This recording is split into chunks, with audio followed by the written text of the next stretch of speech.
your host of Slot Time, and I want to thank everybody for tuning in. I want to thank you, Rodney, for doing a wonderful show, and I'd like to extend once again congratulations to the graduate class of 2023 who are all within, our voices.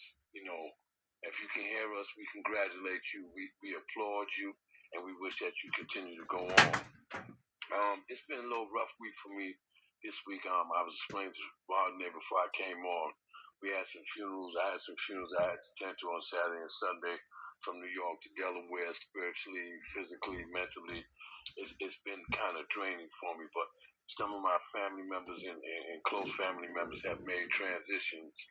And I'd like to dedicate the show to them once again, to my big bro, John Anthony Amante, better known as Amar, and to my brother-in-law, Big Joe, out of Delaware. I also like to dedicate the show, as I always do, to just to black women in general.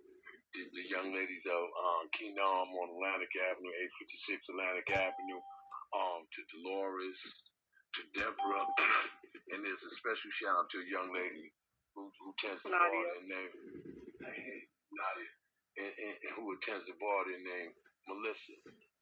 And this show was like kind of dedicated to her and those who are like her. I'll tell you about our conversation that we had this Thursday. To my girl Nadia, to my mother Loretta, to all my aunts and to all the black women in this world who are in the role of being black women or who are becoming black women in their own rights. And our show is always dedicated to them. To the kings of the round table, I send a shout out to Forrest, Dr. James, and to all those who join in when we try to make a difference in the world today, and we try to bring about balance. But today it was a wonderful time for me because yes, because we've already did a show for our graduating class, those who stuck out the 12 years and who have made it to this level and have achieved their token, as Yvonne would call it. This token is something that you can utilize to pay your fare until the next phase of your life. And we spoke about learning, financial literacy, workshops for entrepreneurs with Francesca. And, Deborah came in and timed in. And I just want to say, it's just a wonderful feeling no matter what your day has been like. When you get to grown folks talk, where you could, take off your shoes and take off your heels and sit back and just enjoy conversation of grown folks who want more for the youth and those who are grown too, to come together and bring this community back to a stage of love, to a stage of education, to a stage of just being respectful to one another, because we're on that particular move right now. To Forrest, to Brother Leon, and like I said, to the Kings of Round Table. I can't remember everybody's name right now because it's going to take me some time to get used to that. But however, this is just to our nation, to our brothers and to our sisters, no matter what your color may be. If you are in line with what's right and righteous, then you're in line for grown folks talk. And that's what we're here to do for the next 2 hours. It's just talk like grown folks. Again, like I always say, this is not my show. I'm just the host of a show that allows us to come together as a community and just discuss what's ever on our mind that particular day. There's no set show for me. I just go with the vibe. And my vibe has always started with, and I'm not making exceptions to any other one, but my experience with the black woman has been one of the greatest experiences I've ever had in my life. When I sat down and I grabbed hold to my epiphany that said, Star, you have to change your life. She came with me. And in changing my life, I had to change my dynamic about how I view her, how I view my children, how I view my brothers. And it's brought about a wonderful feeling for me, even when things aren't going the way I actually want them to go. I put it in the time frame of whatever God wants me to do, this is what I do. And I know that, in raising up his daughters, just as the same manner as he raised his son, it's a job for black men to do. We had this discussion at the King's Roundtable last week about inviting women in. And there was a little hesitance about it because the show was just designed for brothers only in the beginning. And my whole perception of it is that I don't think that we can achieve what we want to achieve without her input. It's not that the show is catered to her, but black women just see things differently at particular times than black men do, and they are our guides. They've always been our guides, our first teachers, our first nurses, our first minister of love. So I always give praise. I don't care what level the black woman is on. She is just a prize at whatever level she's playing on until she graduates to the next level. So the show is always open to that. And the show is always open to understanding, the ups and downs of just black life without us feeling bad about the positions that we're in sometimes. As I've always told everybody, I've did a great deal of time in prison. And I've came home to some of the gifts that God has given me. When I met Yvonne at 856 Atlantic Avenue that night, Yvonne's love for her people is what has actually brought me to this show. What has actually got me to having 3 Mondays out of the month to sit down and just hear my voice and to hear the voices of people, to understand the music that we listen to understand the signs and signals that we give each other, to understand those who don't want us to progress. And you have to understand your enemy's plan in order to understand how to get around your enemy's plan in order to get back to the position that you were once in. Because you'll hear me say it from the past, and you hear me say it in the future. We've come from the pyramids to the plantation, from the plantation to the project, from the projects to prison. Actually, the public schools, then to prison, because the public school is actually the pipeline into the prisons. Because when you don't educate, you indoctrinate. And when you indoctrinate, you create people to the way that you want them to be created. Reverend Dorothy, appreciate, Reverend Dorothy told us when he was coming into the prison, we got him to open up a church in the prison that we was in called Sullivan Correctional Facility. And he brought some enlightenment to us then when he taught us that city governments all throughout the world, by our children's third grade reading scores, they know exactly how many prisons to build, basically by our third grade reading score. And I know this to be a fact now in hindsight because when I was in junior high school, when my life started turning into the streets, I was placed out of a regular seventh grade class into what is called 7CG. And CG stood for career guidance. At that particular time, they was telling not only my parents, but they were telling the world that I would need guidance throughout my career in life because of my behavior patterns and where my mindset was at. Because mindsets dictate what you're going to be in your life. Mindsets dictate what you're going to be in your life. Mindsets dictate how we treat our women. Mindsets dictate how we treat our children. Because we got to understand one thing. The way that we talk to our children, the way that we talk to our women, it becomes that inner voice that they depend on later on in life. Like, if I get into a situation right now, though my mother's been going over 33 years, I can hear her in my head telling me what to do because I know what she would say in that particular situation if she was alive because these are the lessons that she taught me throughout her life in order to keep me straight. So we have to be careful, especially with our children, knowing what we say to them because what you say to them now becomes their inner voice when they grow older. What we say to our women today becomes their inner voice to what we'll say to them tomorrow. And we have to be mindful of how we handle our people mentally. We have to be mindful how we talk to our people at all times. We have to be mindful of the language that we use when we refer to our women, when we refer to our children, when we refer to our brothers. So in order to build a community, we have to now come up with a language of love, no matter what level she is on. I don't care if she's a Secretary of State or if she's a stripper. How we deal with women is how we deal with our women and how our women will then deal with us based upon how our relationship starts with them. So when we sit down and we understand the gifts that God has given us, not only in women, but our ability to hold God's life force in our stomach for 9 to 10 months and give us children. These are the extra gifts that we get. And we have abused our gifts. We've been indoctrinated to think certain ways about our women. We've been beaten into slavery. We've been separated by families from one plantation to another. So there's some things that we have went through, and I'm not going to tell you that I'm an expert and I can tell you what year this happened or what year that particular happened. All I know is the bottom line is that it happened. And we're dealing with the psychological effects of slavery until today. That's why when you sit up and you talk about slavery and you hear white folks say, are you still harping on that? Yeah, we still harping on that because you're still reaping the benefits of that. When we sat down and we talked about financial literacy today for our children that are coming out of high schools, our brother kept asking, are we going to teach them about banking? Are we going to teach them about this? Are we going to teach them how to handle money? Are we going to explain to them, the nonsense in buying, $500 sneakers and $1,000 jeans? We're buying products from people who don't care about us.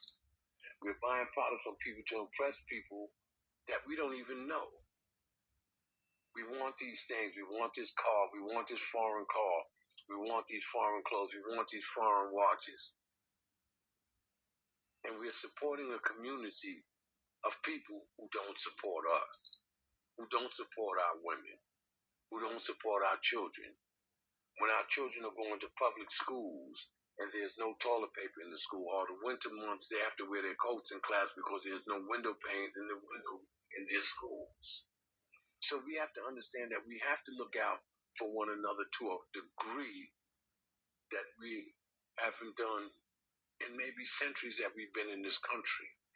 As a whole, it's not that we don't have our vanguards, because we've had some great vanguards in our lifetime. But the thing about it is that when we get one in the leadership position, whether it be male or female, they find a way to not only assassinate them, but to assassinate their characters. So that we don't want that burden placed upon our family. When the Panthers started out at the free lunch program, they wound up getting political because politics became a part of their life because the outside community didn't want us taking care of our community. Mm-hmm. So when you don't take care of your community, then who does take care of your community?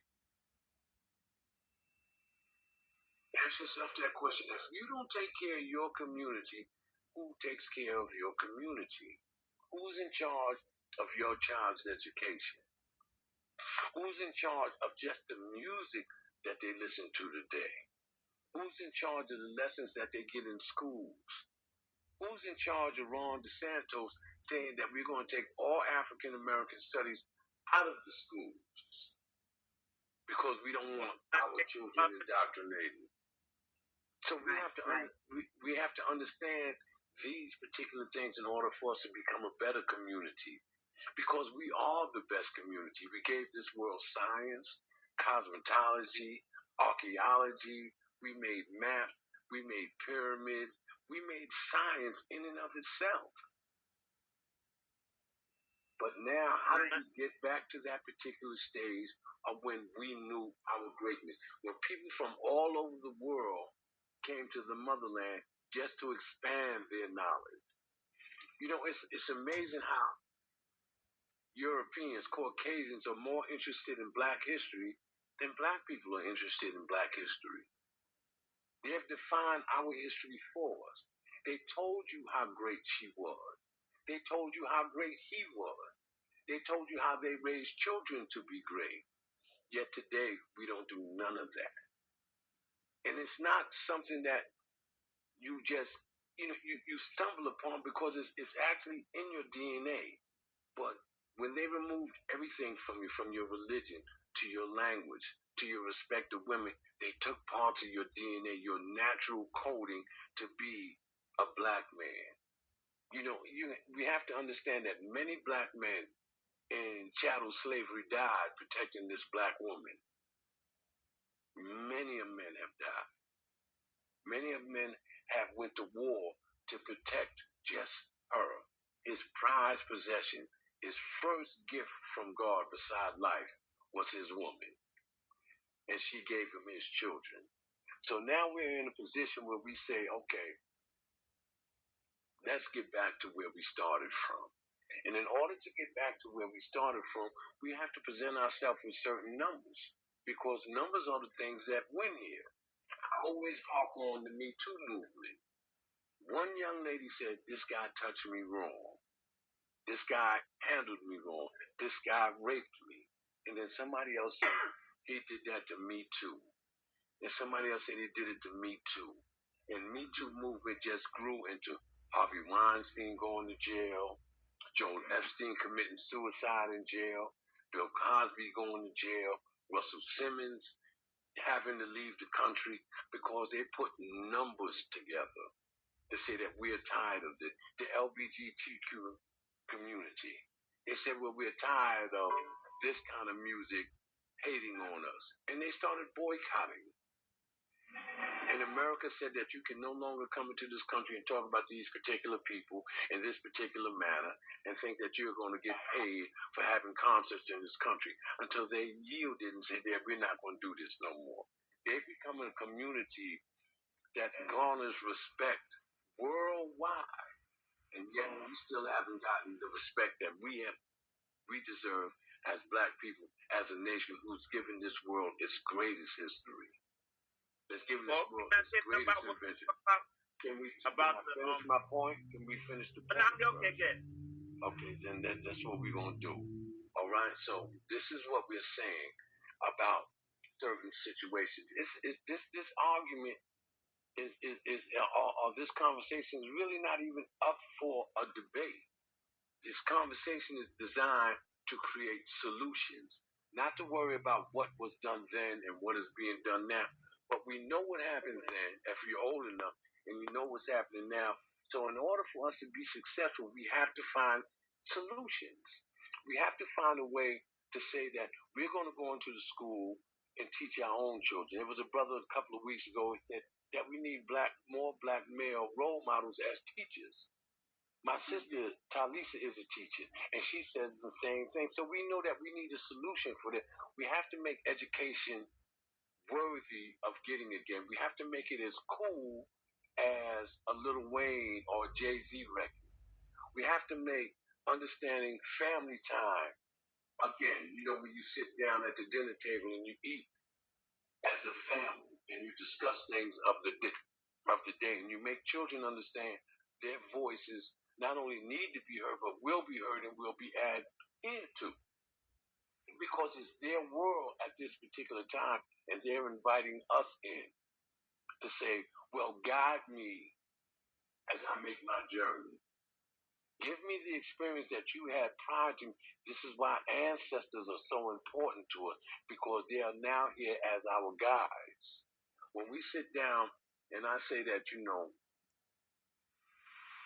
I never lost my mother because when she passed physically, I carried her spiritually. You know, this is why they still, until today, 2023 years later, they still talk of Jesus because they didn't know Jesus, but they carry him spiritually. They carry his mother spiritually. So when we understand what it is that we are doing in honoring those who are led us to this particular point, then this is what we have to do. There's a job to be done. It's not a fulfilling job in the sense of dollars and cents, but it's a fulfilling job as far as your spirit is concerned. And when you do it right, it has to come out right. And if we do it in a proper way where we take our money and spend our money within our community the same way that every other ethnic group spends their money with their people, then you can start to learn power. When we can get together and say, we're going to put our numbers together and we're going to discuss politics for those of us who are very efficient in politics and policies of New York City worldwide, then we can come up with a solution for neopolitics that will cover us worldwide because we are still the biggest community on this planet. People of color outnumber people who lack melanin. It's not that they don't have color, but they lack melanin, and because of the way that they were taught, they think that they are separate from us Not only are they separate from us, they think that they are more inferior than we are. So when we sit down and you say, why am I being oppressed? You're being oppressed because you don't actually know who you are. You're being oppressed because you don't actually know who your woman is. You're being oppressed because you don't know who your children are. Your children are oppressing you because they don't know who their parents really are. And they're trying to make a way for themselves by the way that they know to make themselves. If I don't have a jump shot, if I don't know how to say, or if I don't carry this gun, if I don't sell this drug, there's no way for me to get out of this particular predicament that I'm in. And this is what we've been taught to believe. And I'm saying that that belief system is on its way out. I'm saying that it stands no more because you have awoken a giant. And the giant is now starting to form. So now they want to take you off of TikTok because TikTok has brought a lot of people together. They want you to deliver certain kind of messages on TikTok. They say they want to ban TikTok because they believe that China is using TikTok to spy on us. China has been spying on us longer than there was a TikTok in existence. But TikTok, in and of itself, has become a social magnet for people who are waking up to blackness, who are waking up to understanding the qualities of the chemical that makes their skin black. And if you think that I'm lying about this black thing being the thing that everybody wants to be, just check the numbers of how much tanning industry is making right now. If being black is such a bad thing to be, if just the curse that was placed on Ham, which is, they say that all backwards too. But if it's so bad to be black, then why do you seek to have this color in your skin? Why do they make soaps now that you can go into the shower and come out just by washing it with more color in your skin? All year round tanning parlors, from copper tone to just walking into a spot and do 5 minutes and come out darker than you are. Why is that woman's desire for somebody who's tall, dark, and handsome? Now you can get handsome and you can get tall, but dark at one time you couldn't get unless you got it for the 6 months of summer. But come November, I'm still the same color that you desire, while he has to go back to the color that he actually was born in. So we have to understand why these things are the way that they're set up. How is the board set up? Why do things run the way that they particularly run? Why is it that you have done everything to oppress us and yet we still live? You came with Tuskegee experiments, you did the syphilis, you did this, you did this, you did lack of education, you did poverty, you did slums, you did environments, you did war, you did everything to destroy black men and black women, but yet we're still here, and yet you're still trying to find ways to destroy it because you can't destroy what God has given life to. So now let's try to let's just try to balance it out. Like I said, it's not a debate. It's not a debate at all. Black men have to respect black women have to respect black men, and together we have to respect our children and their wishes to be who they are, but we have to be guides more so than just parents in the form of how we know parents to be. All they want is a little assistance. All they want to know is that being educated is not the wrong thing to be. They just want to know that because I can't play football, baseball, or basketball, that I have a life ahead of me. Or my wife can't sing, but she can cook. She has other gifts. We have to learn to tap into the gifts that God gave us in order for us to be a successful people. There's a lot of things that I don't know, but there's a lot of times when these shows, when we have these shows, that is black women who have the answers. And sometimes when the black women can't find the answer, it's the black man that brings other answers. And that's just saying, man, just put it on the scale and you even it out by yourself. If you just go back to the nature of who you are and not what society has made you to be. When we sit down and we look at, the Black Panther Party, because I always harp on this, because, in my time of incarceration, Black Panthers raised me. And this is when I learned how America villainized our freedom fighters. But yet you'll say that this guy over here in this country is a freedom fighter because he's fighting against oppression, but you'll lock Herman Miller, you'll lock Sheikh Noah up, you'll lock Seth Hayes up, and you'll make them villains. You'll tell Asada she can't even come back to the country that she was born in. And now that we have these cell phones and these cameras, and we're seeing how foul and violent the police are. Imagine what they were back in the 70s and the 60s when nobody was taking pictures of them doing what they were doing. I think an 11-year-old boy just got shot in Mississippi. His mother's having a beef with the boyfriend. She tells the son to call the police. The police come and tell everybody to come out with their hands up. The 11-year-old boy comes out with his hands up. They shot him in his chest. An 11-year-old with no impunity. They care nothing about shooting you, even on camera now, because the court systems are letting them go.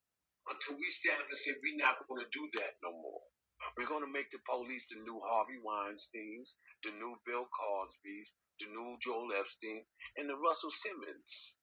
You can kill a man in Buffalo as a police, then come to New York City and get another job as a police officer in New York after you just committed a murder in Buffalo, because we allow this to be. So when we allow this to be, what are we what are we telling our children? What are we telling our women as men? And what are our women saying to us about losing their children in the street? Mothers don't seem to understand it until their child is lost. That's when they want to understand. And I'm saying that we have to come to an understanding now before another child is lost. We have to learn that you get tired of marching. We've been marching since I was a kid. It's good for the news. It's good photo op. But then we get episodic and we forget why we got mad 2 months ago until another incident of the same kind happens again in another part of the world. And then we think in New York, let Texas deal with that. We're upset, but let Texas deal with their own business. When their business in Texas is our business in New York. Because there's no difference between South Jamaica, South Brooklyn, South Bronx, and South Africa. There's no difference when it comes to black people. And I'm saying to you, our children are our prize. And as a man, our women are our prizes. And we have to protect them. And it's not just about a physical protection. There's an educational protection. There's a spiritual protection that we have to afford them in order for them to feel balance around men. Because I don't want my woman to be nothing but feminine at all times, feminine and submissive. But in order for her to be submissive and feminine, I have to put her in an arena where she can be what God made her to be. So I have to protect her. I have to provide for her. I have to do all these things just in order for her to be who she naturally is. Because I've met some sisters out here who are far more masculine than some of the men that I've met since I've been back home. Because they have to take on the job of being masculine because there's no man in the house. And that goes for the good fathers too. The fathers who are raising their children in that same particular manner. But I'm saying as a union of people, how God has put this together, this particular Trinity, the Father, the Son, and the Holy Ghost. Now you got a Father, you have a Son, then who is the Holy Ghost? If there's a Son in that picture, the Holy Ghost has to be a feminine energy. And that's the Trinity. The moon, the sun, the stars. They're saying the same thing over and over, but we have to be aware of what the signs and symbols actually mean as it relates to us and as we relate to the universe and how we're connected to the universe. And these are some of the things that I like to discuss. And when we sat down today and we congratulated the graduating class of 2023, this is what it's all about. Those parents are very proud parents. But what about the parents of the children who didn't get that, who are upstate in these plantations, what they call prisons. Do we forget about those children? Do we write them off the way America wants us to write them off and continue in that slave trade of just breaking up families? Okay, you over there, homie, handle your business. We told you not to do that, now handle your business. But when he had no other choices in life, and he figured this was the only choice that he can make, and either to be accepted in the streets or wherever, you know, this is where it's at. So, you know, and these are some of the things that we have to understand, you know. So I'm just saying that in all, let me just type this. Just give me 1 second. This is my daughter called me. I just had to send a message. But these are some of the things that we have to understand. And understanding it, it'll make it'll make you submit to a higher power, because you know that you're in a position now to be a guide. That's what Jesus was. Jesus was a guide. Martin was a guide. Malcolm was a guide. Marcus Garvey was a guide. Sojourner Truth was a guide. Harriet Tubman was a guide. Asada Shakur was a guide. And they say, follow me. They're what we call trailblazers. So if they give us a trail to follow, let's follow them regardless of what the outside people are trying to influence us to believe, because we know deep in our souls and deep in our heart that they have done this for the betterment of our people. They didn't do this just for the benefits of themselves, but they did it for the benefits of our children, for our women, and for our men, as a community. And this is what grown folks talk is all about. This is what pink sofa talk is all about. This is what gray space is all about. It's just about building a community where people in their field are talking about what they know best. This is why tuning into the whole shows and all of the shows, sometimes I'm not even afforded that opportunity, but tuning into all the shows, you'll just get one story that's being told. Slot Time tells a story, Gray Space tells a story, Pink Sofa Talk tells a story, and so forth and so on. There are stories to be told, and you can find yourself in each and every one of these particular stories, because you'll find that you're really not alone in the situation that you feel.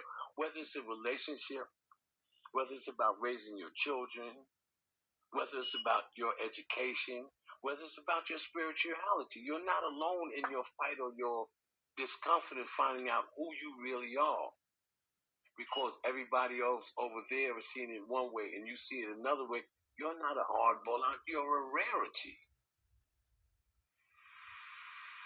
Don't lose your rarity and don't lose your individuality about who you are. And I'm going to pause now. So anybody has any comments or they have any questions, they can ask them now about what we talked about thus far. Real quick, Dr. James, real quick. I'm just going to say this. As far as the education of the children or the schools, I agree with you on we have to educate our children as far as parents and family.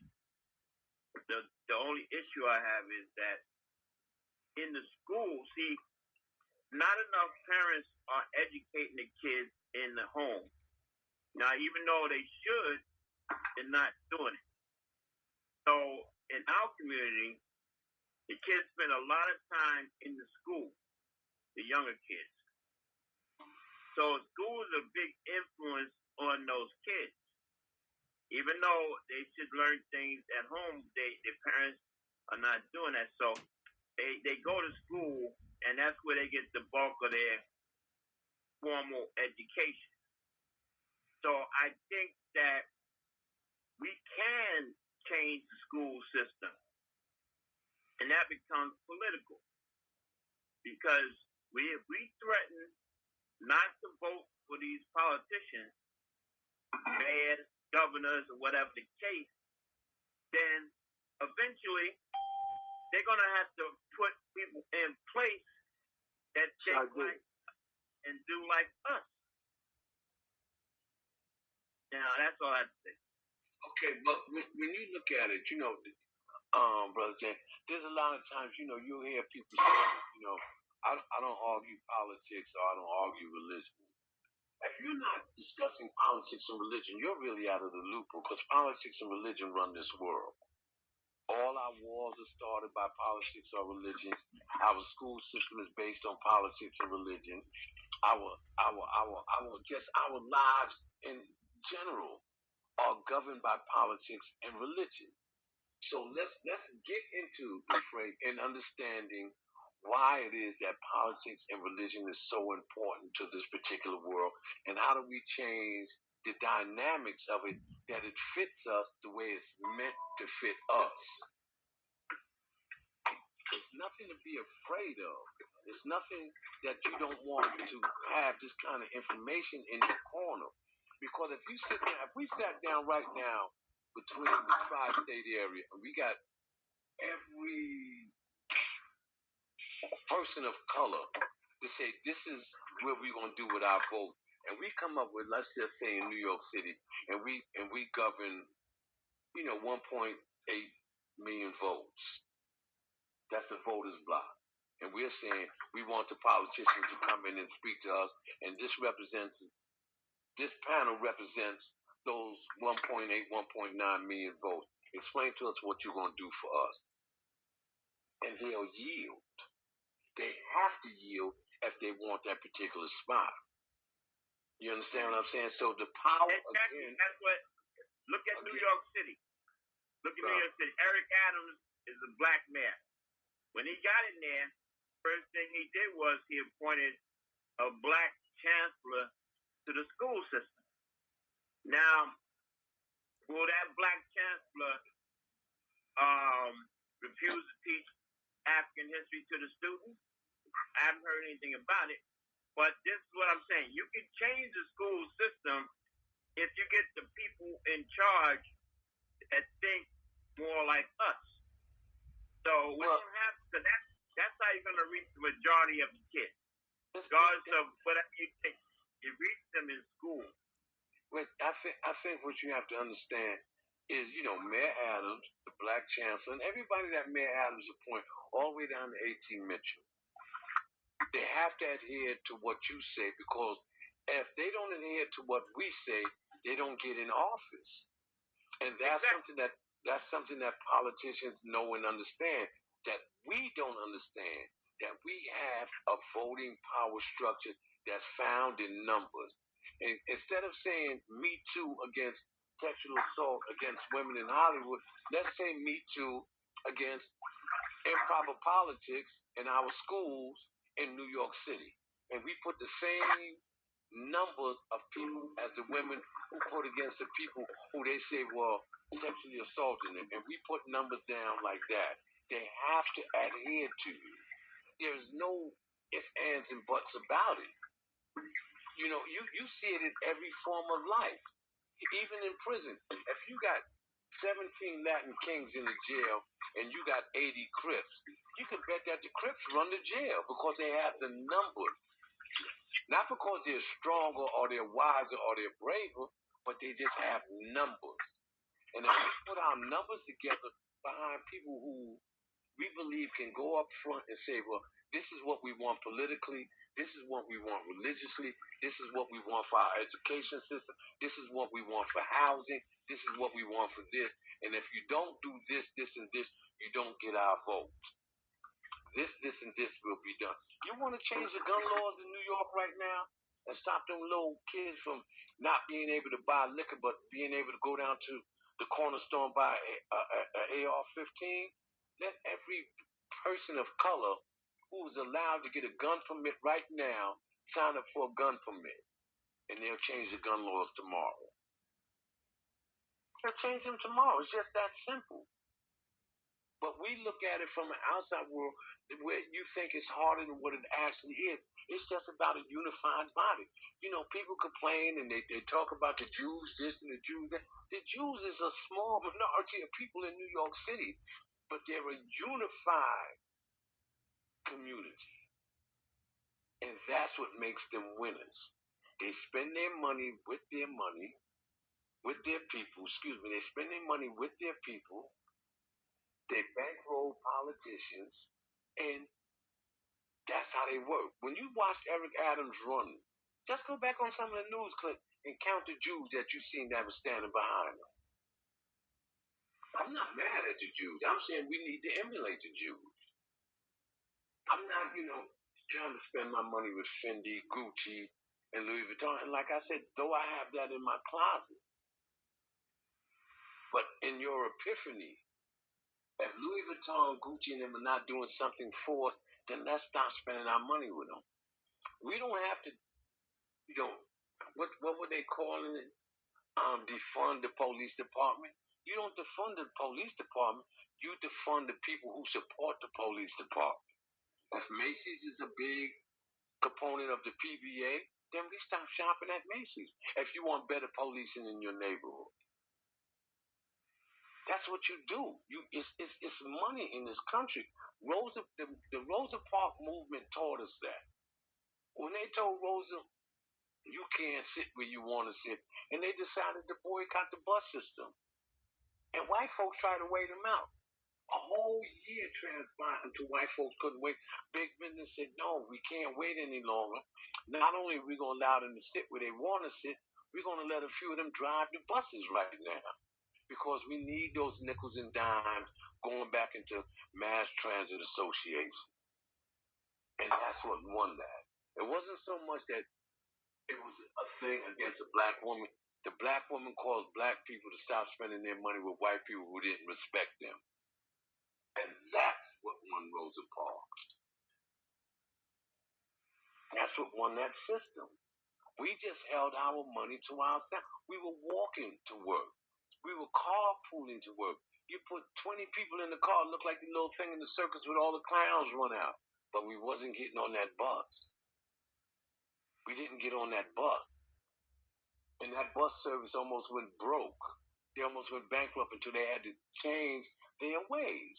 Not only can Rosa sit wherever she wants to sit, Rosa's brother can now drive her to work. As a black man driving a bus, something that he couldn't do long before that. The glass ceiling for women. You work a job, you're a bank teller, she's a bank teller, but you make more money than she makes and she does the identical job that you do, and yet she may even be better at it than you are. But because she in this society is deemed a second class citizen, she's not worthy of the same dollar amount that you make. That don't make no sense, homie. That don't make no sense at all. Now they saying we're cracking the glass ceiling.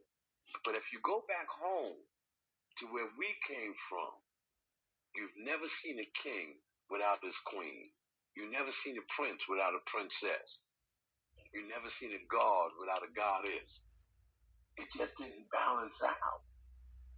And we're saying that this is where we have to go back to in order for us to go forward if you want something for not only your children, but your grandchildren and the children after them. When we talk about creating family wealth, let's talk about creating, something that is structurally impossible for you to take from the family anymore, and that's their intelligence, their spirit, and their drive. Because now they know that they're a part of something bigger than just that particular household. Right. So this is what we have to understand. This is why she is so important that she sits at the round table with the kings. Because her insight in and of itself may be something that we don't see. And in the feminine world, our insight might be something that they don't see. So insight on top of insight causes us to see better.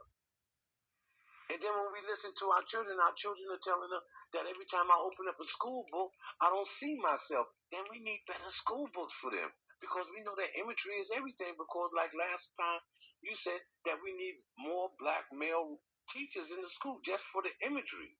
When Barack Obama won the presidency, it wasn't so big to me that he was a black president. But the imagery that he supported for kids to say that I can do that too. I can be that was more important than me seeing the black president. And just the fact that he's a president, but he was a black president.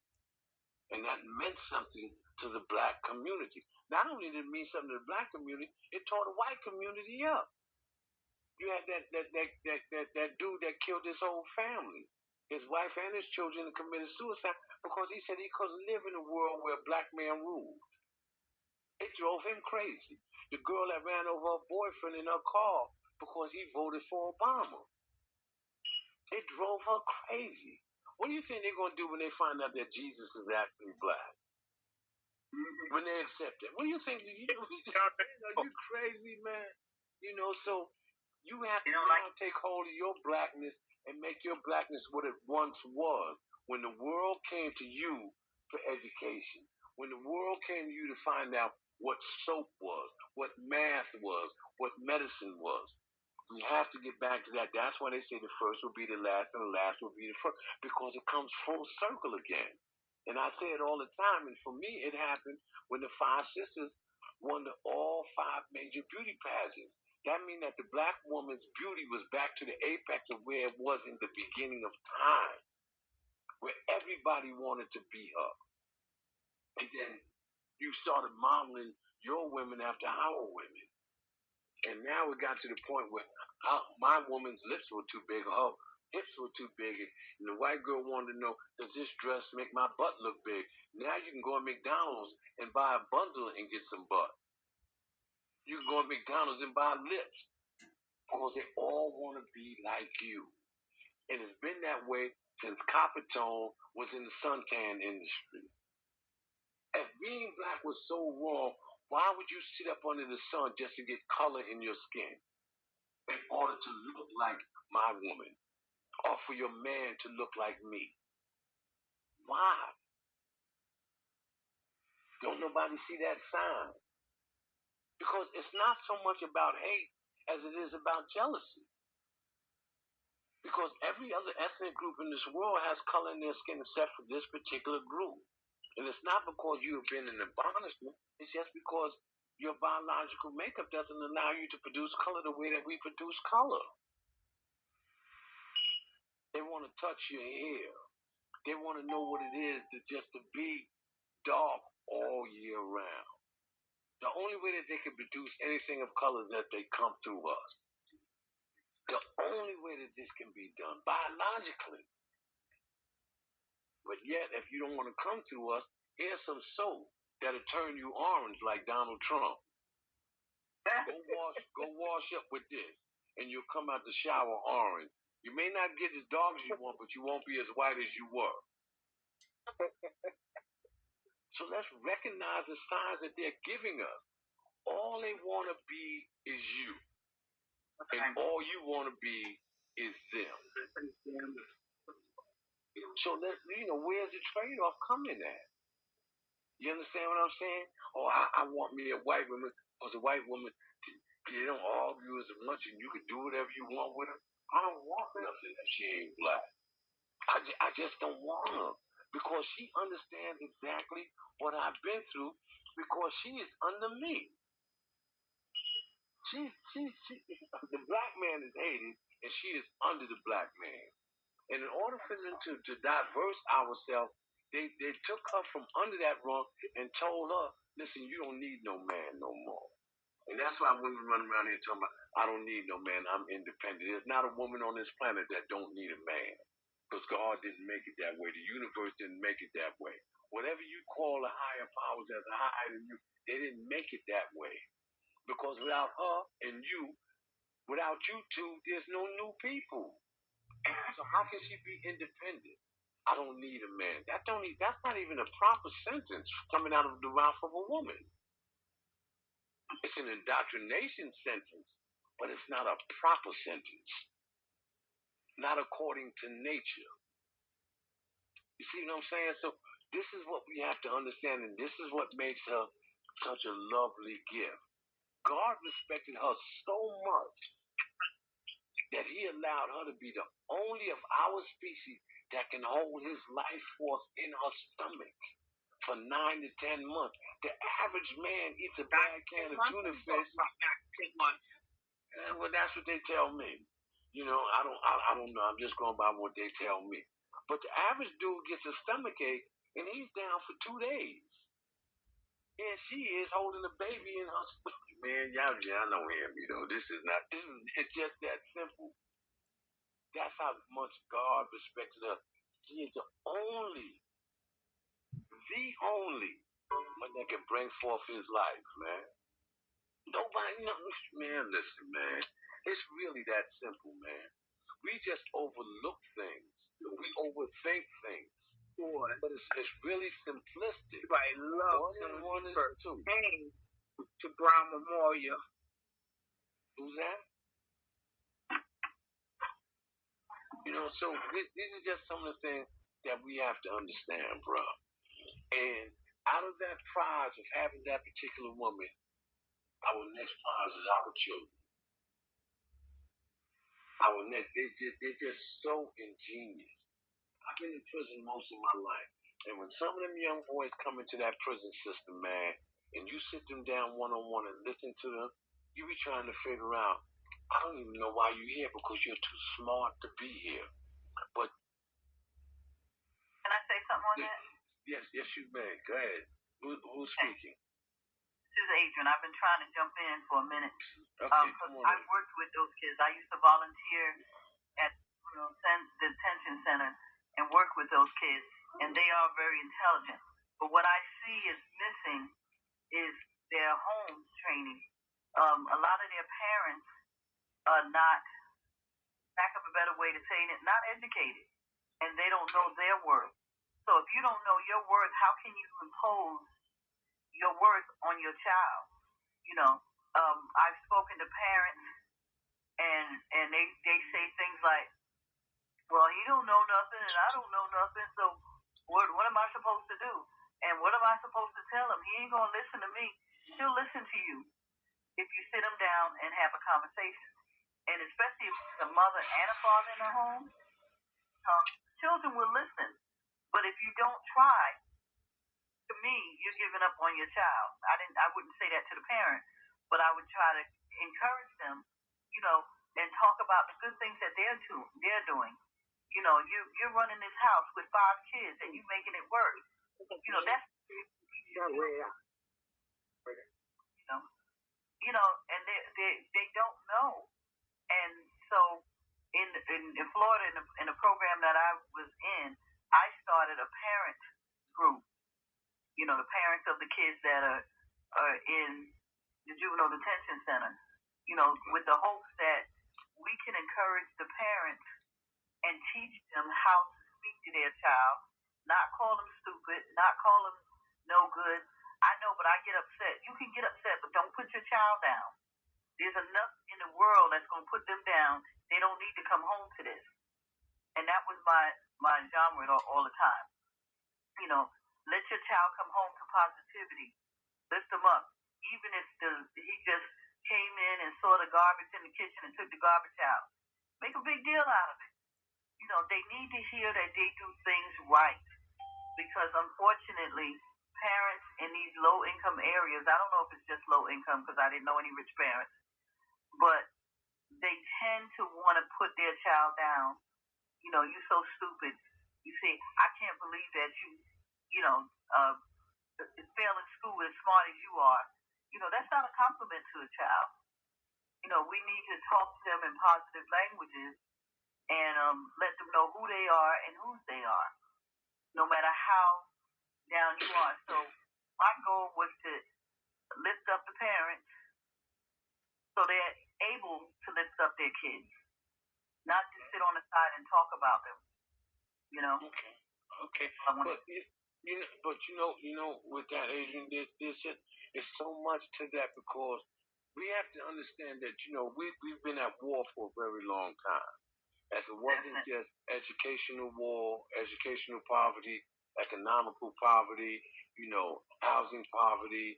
There was just so many things that were just set against us. So when you sit down and you realize that maybe the parents don't know it now, and we didn't even get to the part of when they sit the drugs into our neighborhoods to take away the parenting. So now when we understand what the parents have went through, if they come to us and they ask us for guidance, let's remember that in the parent that we're still raising a child because they just don't know. It doesn't make their age, doesn't make them an adult. It makes them an adult, but it doesn't make them a learned adult. So some of them have to be re-educated. You know, if my girl came to me and I tell my girl says, Daddy, I love you, Star, I love you, and I don't have any love to give back to her,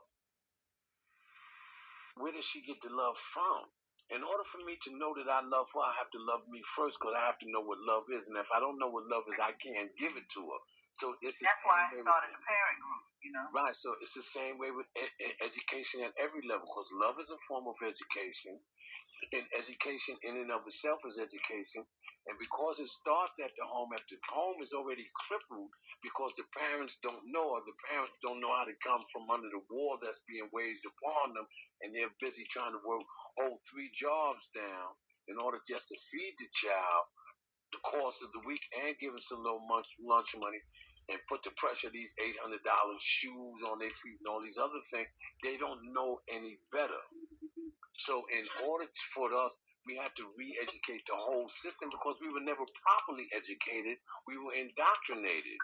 That's why when Yvonne did the show and congratulating the group of 2023 graduates, this was a big thing for me. You understand what I'm saying? So now, how do we go back and educate those who didn't get educated in the first place and they are raising children who weren't able to escape the drugs or who wasn't able to escape poverty?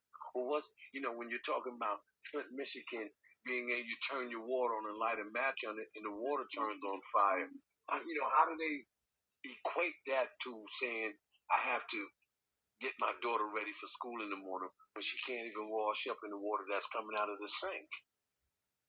So as long as they're throwing us off with different things, as long as we're not producing numbers that say what you're doing to us is wrong. Remember now, I think she was an 8-year-old or 11-year-old who wrote President Obama about that water in Flint, Michigan. And Obama put something in motion based on the letter of a child because nobody else said, well, we're going to write to the president because we can't drink no water. But as a community, once you come into a community again, there's just not a lot of things that they can get away with. This is what we talk about when we talk about, Big Mama sitting on the block in the summertime and aunties and the kids, hopscotch, cocolivio.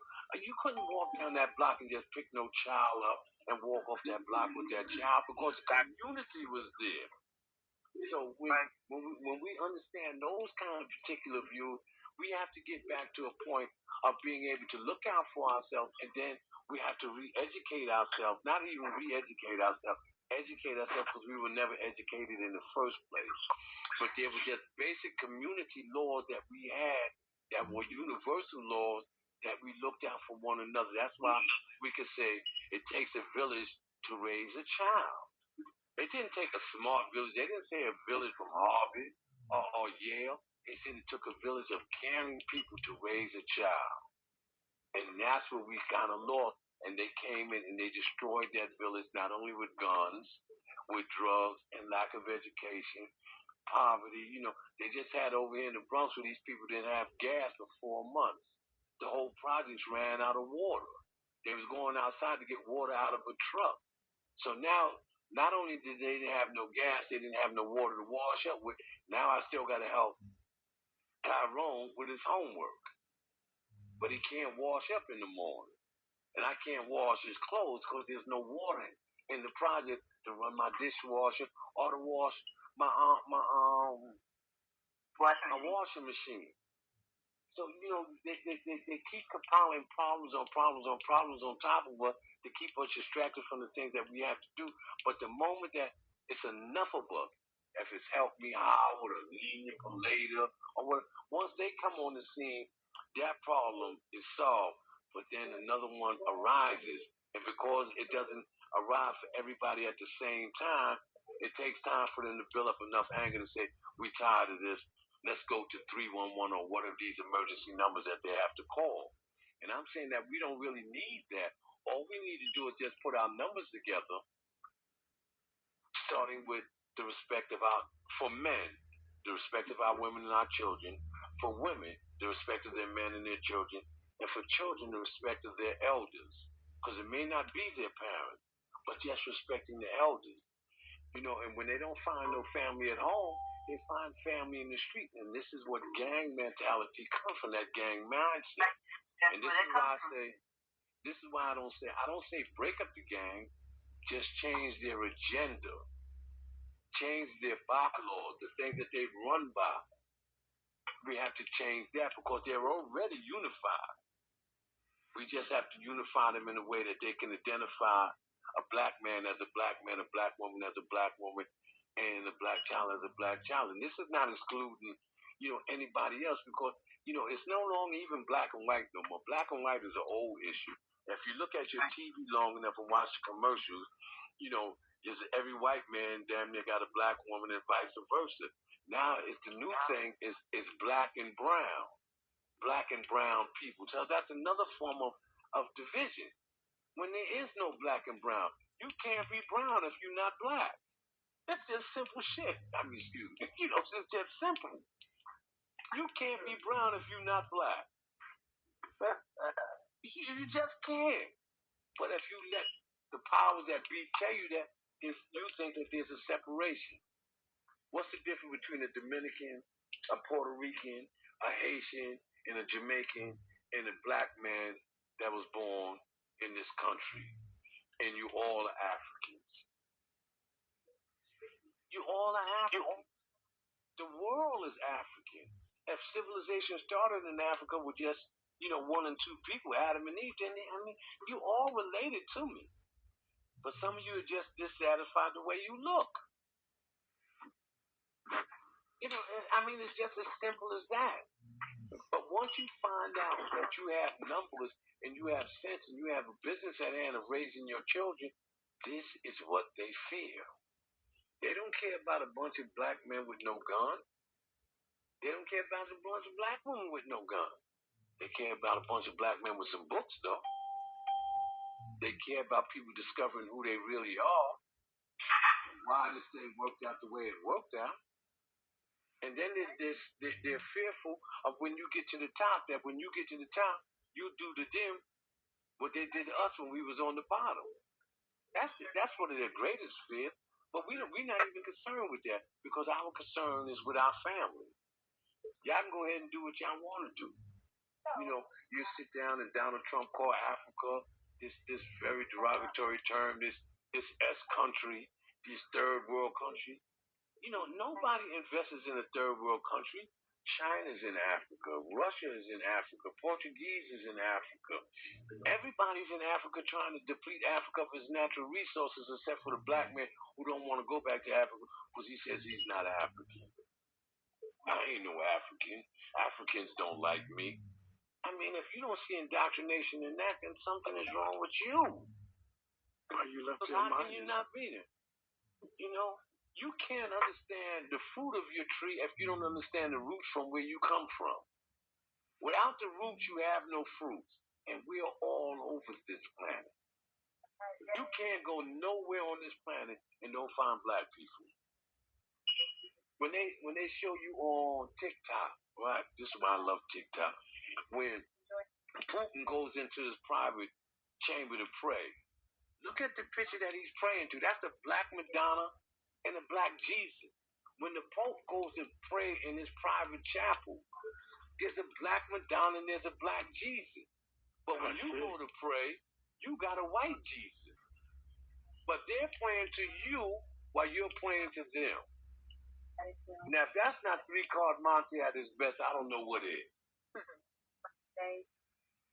This is what I'm saying.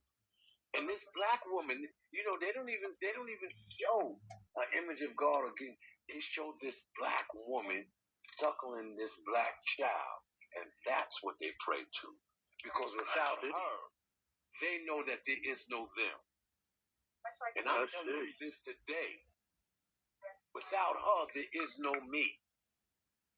And without her, there is no you. So now let's just get our respect back up to where it should be. Get our understanding where it should be. And it's not an overnight thing. It's not going to happen overnight. They didn't destroy us overnight. It took damn near 6th century for them to damage Africa the way that they did. They didn't just come in Africa like it was 7-Eleven and walk out with a slushy or a slave.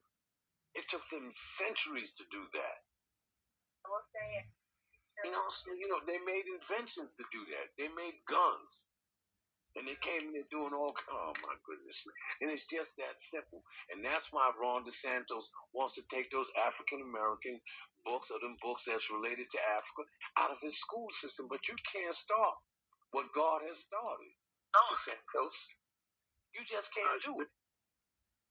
So, if anybody has any comments they want to say anything, just join in. I don't want to talk all night. But this is what it's all about. This is why when I go to my little spot on Atlantic Avenue, I tell the sister to tune in, and I told the little young sister Melissa that I'm dedicating these children up because she's such a brilliant young lady. And she comes to me and she says, Star, I couldn't listen to the whole show because I got a job when outside of this job. Then when I leave that job, I got to go to this job. And she is the epitome of the young black lady that I'm talking about.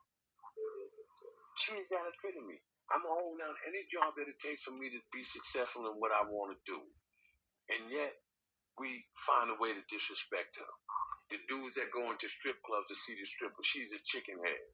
But if she's a chicken head, that must make you the rooster because you're the one spending all that money. Birds of a feather flock together, homie. So if she's a chicken head, that means you got to be a rooster. Because that's who made with chickens. So let's understand what it is that we're saying and how we demean our women by way of other people telling us that she is not worthy because this is what she's doing. But when you look at the white stripper Rosalie, she was famous for doing what your woman is doing right now. You see what I'm saying? You done took Cleopatra and made her Elizabeth Taylor. You done made Moses. What's the other boy name that played Moses? Charlton Heston. You see him walking down the street and say, look, there go Moses. And I'm saying that, no, he's an actor who acted like Moses. Excuse me, can I interject for 1 second? All day, who's speaking? This is Britt. What's going on, brother? How you doing, man? Okay, hey, Britt, all right. Check this out. Don't you know down south, they had a Juneteenth poster up of a white family for Juneteenth? I couldn't believe it, man. See?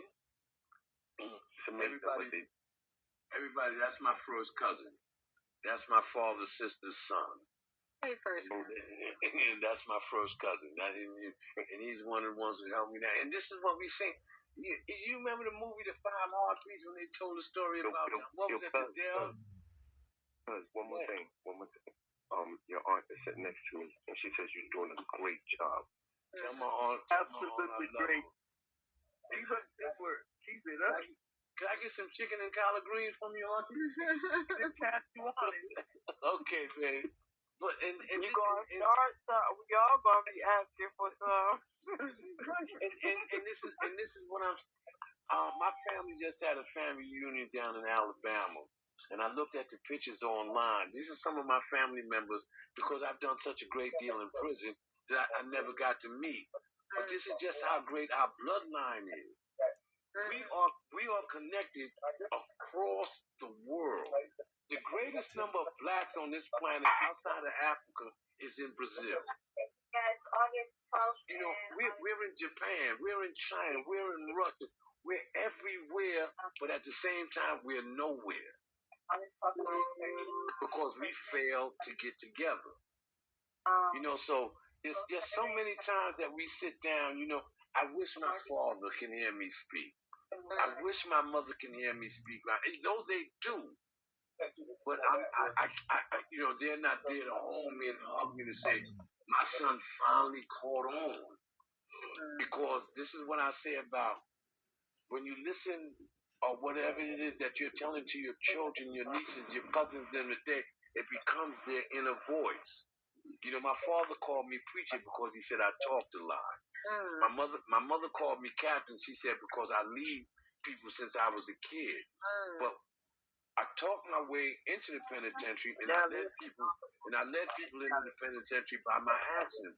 So now, what all these young men that's out here gang banging right now, that they may have inherited from me, not directly, but from those who were under me or over me, is passed down generation. That's why there have always been gangs in New York that started with the Irish and the Italians. And now we're here. And this is why I say, do not break up the gangs. We have to go to the gang leaders and make them understand what is sensible to our environment and to our education system. So, Star. Yes. Hi. Have been listening, of course, and Ivadani. Okay. See, I caught you, right? Yeah. So, I came up with what I feel is a great name for a program based on what you were saying, because it's true, and we talked about it earlier, that if the parents don't know, then they can't teach. And we're just going with like budgeting and finance and economics and just education on a whole. So the name I came up with is Let's Review. Okay. And under that, there'll be different subject matters, because when you say let's review, I'm not telling you you don't know. Because some people get offended when you speak to them in a way where you feel like they don't know anything, which, most of us would not do that, but just their positioning. But if you go, let's review, then it can stimulate interest in the subject matter. Okay, so I know something. Let's review this and see how much I know. You know what I mean? But at the same time, it will be imparting, and especially with the gang. Let's review how this all started, what the purpose was. And the purpose was unification. The purpose was coming together, feeling secure, because it was somewhere where you did not feel secure. So you came to be wanted. But it got a little twisted it got twisted when the chemicals and the systems of people got twisted. It was again, the difference between Jamaicans and Australians and Dominicans and is the food that's being eaten and how it's being grown and the chemicals in that food. Because you go in certain neighborhoods, you'll see the same types of behavior as a norm. But you can cross 2 blocks away and the behaviors are different. They deliver specifically block and lot designed to create the block and lot. So I think, I like the title, but let's review, and I'm going to use it.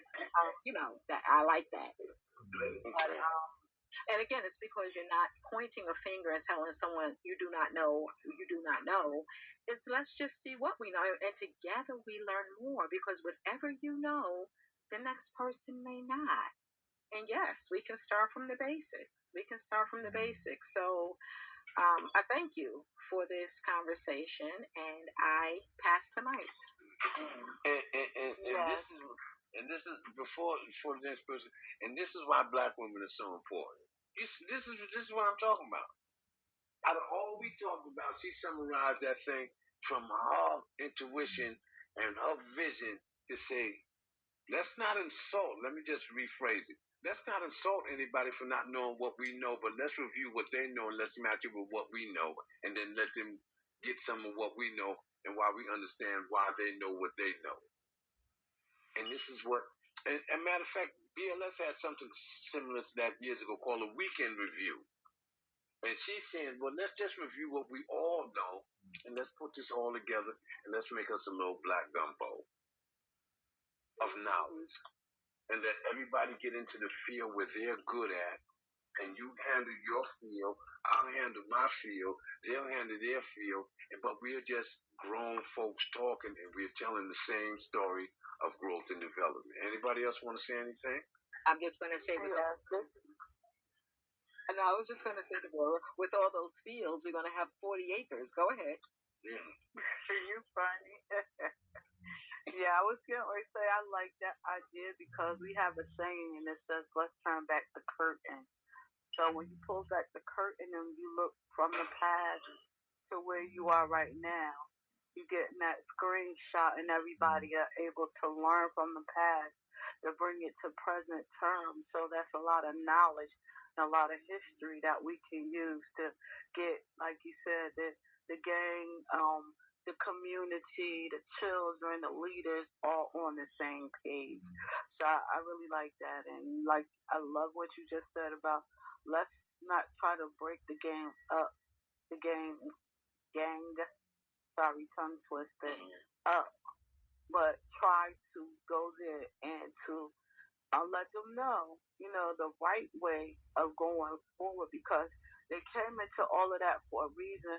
And that's why I hate when I hear, because I'm a community mom and I have to, embrace the gang. And I have all different flavors of fun, you know what I'm saying?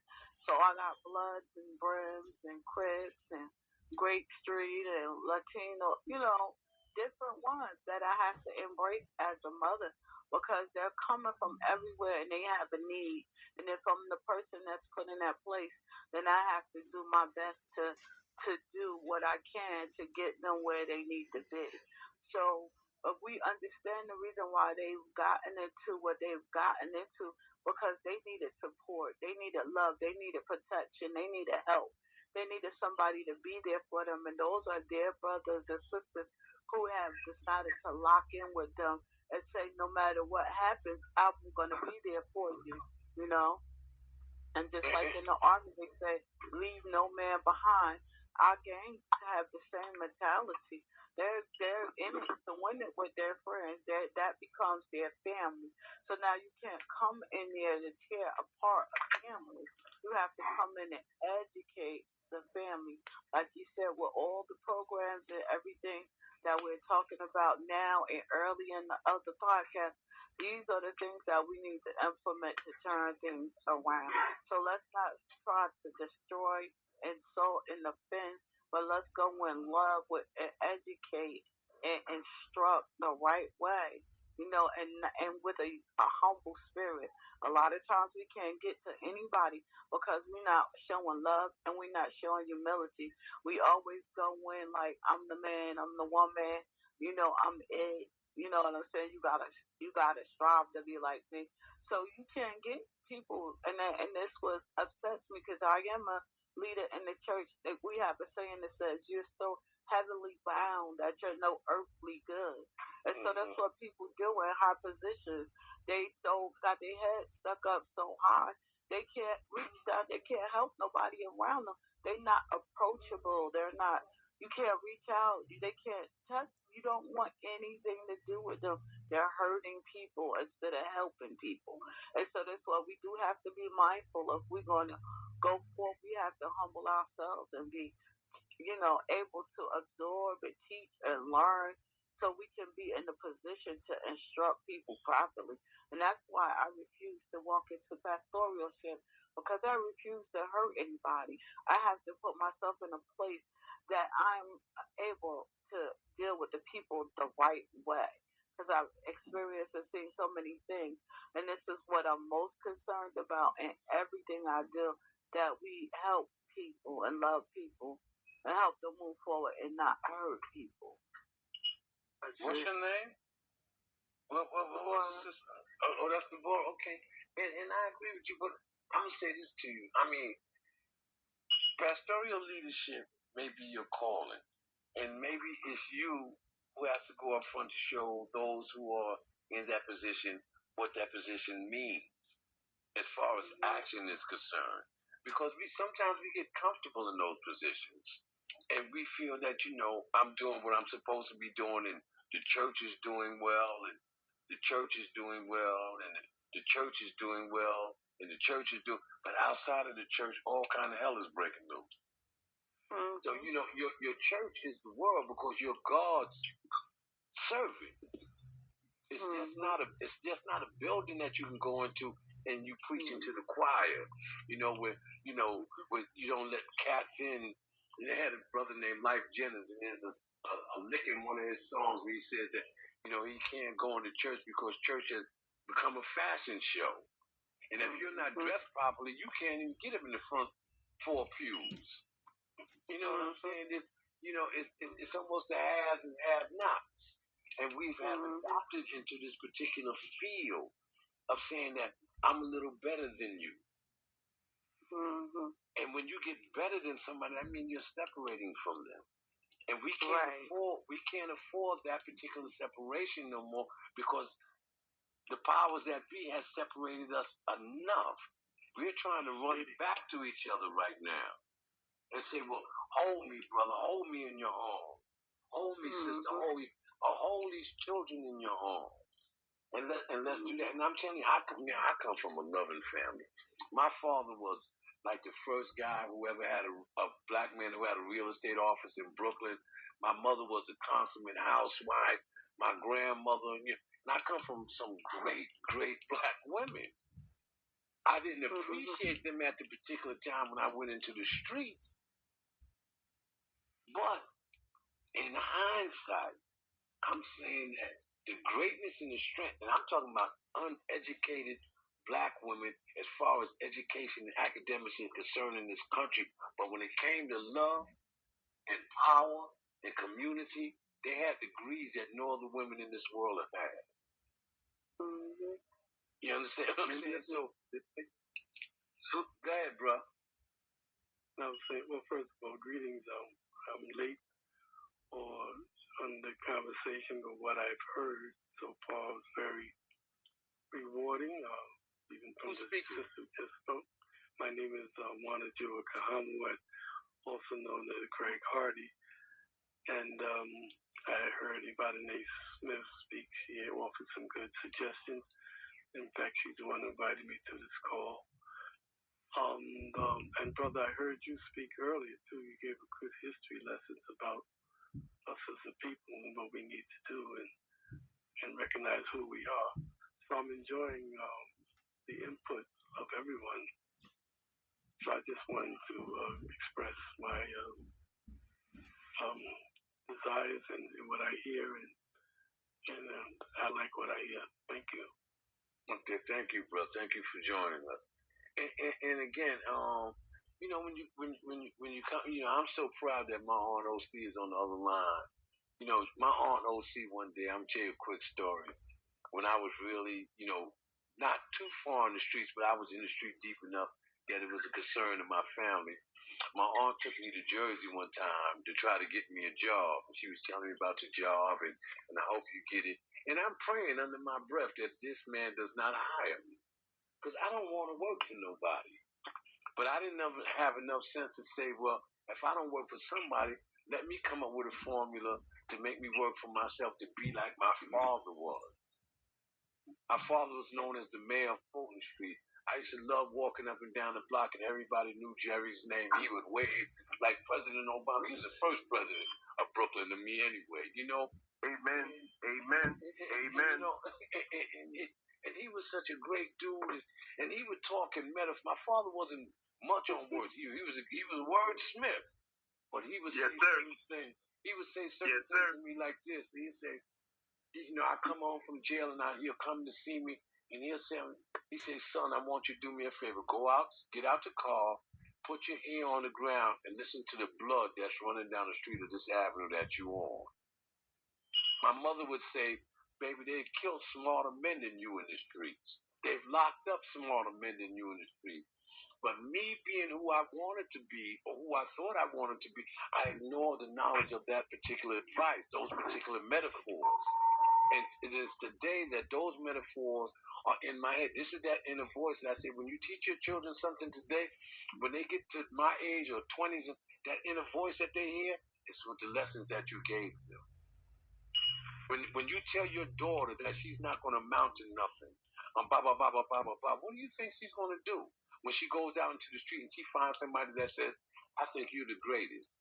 And the next thing you know, she's working in a bar or a strip club, or your son is selling heroin, or he's robbing. Because somebody paid a little more attention to him and they gave him a different lesson that you gave him. But the love that they put on that lesson made them think that this was the right thing to do. Because all my mentors after my father were street cats. Every one of them. Praise the work that I put in. Oh, you're a predator. You are this, you are that. You're good at what you do. But when it came time to get all them years that them courts gave me, none of them stood there with me. Some of them I met upstate years later. They were already in prison. And then I had to learn the prison way of life. And now I'm trying to become a civilian all over again. And now that I learned to see the beauty of black women. And like I said, I don't exclude any other woman. Because if you go by a different name other than black when you are actually black, that's something that you have to learn. But I don't see no difference in Puerto Ricans, Dominicans, Haitians, Jamaicans. I remember one time there was a fight broke out on Rikers Island. When I got back to my dorm, I asked a Spanish kid. I said, "Who was fighting?" He said it was a Jamaican dude and a black dude. I said, "Oh shit!"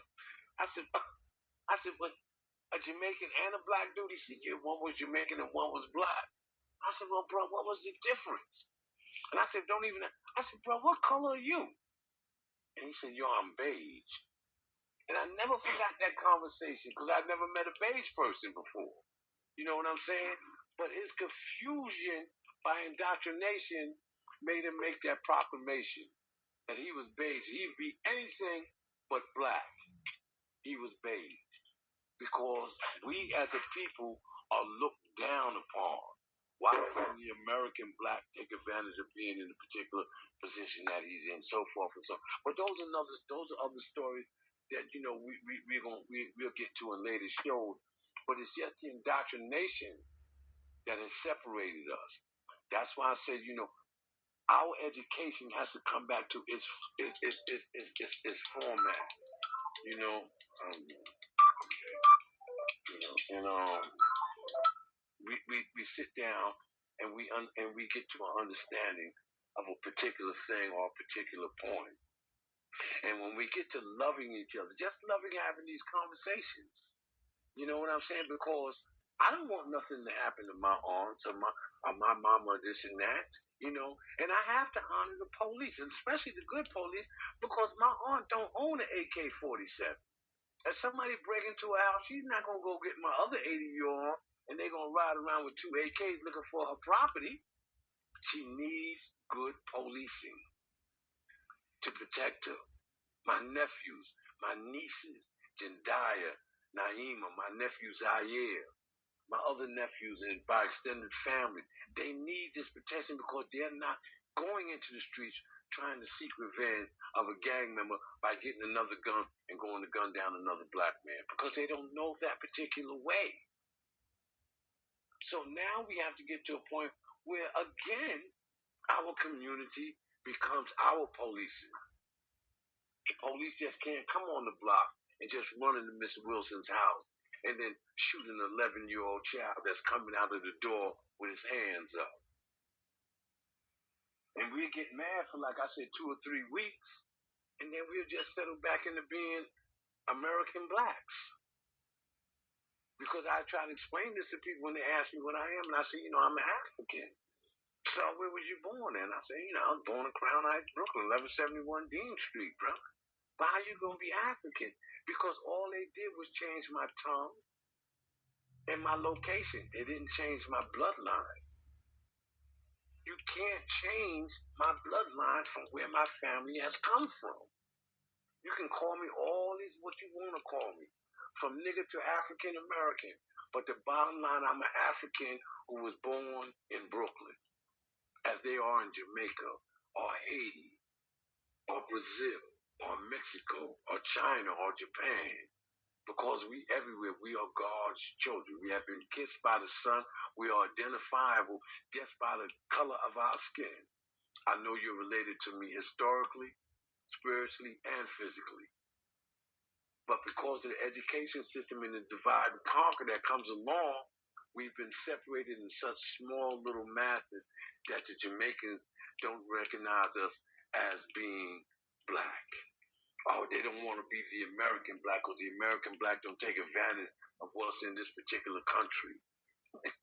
Take advantage of what's in this particular country. We built this country. The country took advantage of us until we, as a community, say we're not going to take it no more. Rise Up, one of my great uncles, Nat Turner. Rise Up in Haiti, 2 songs.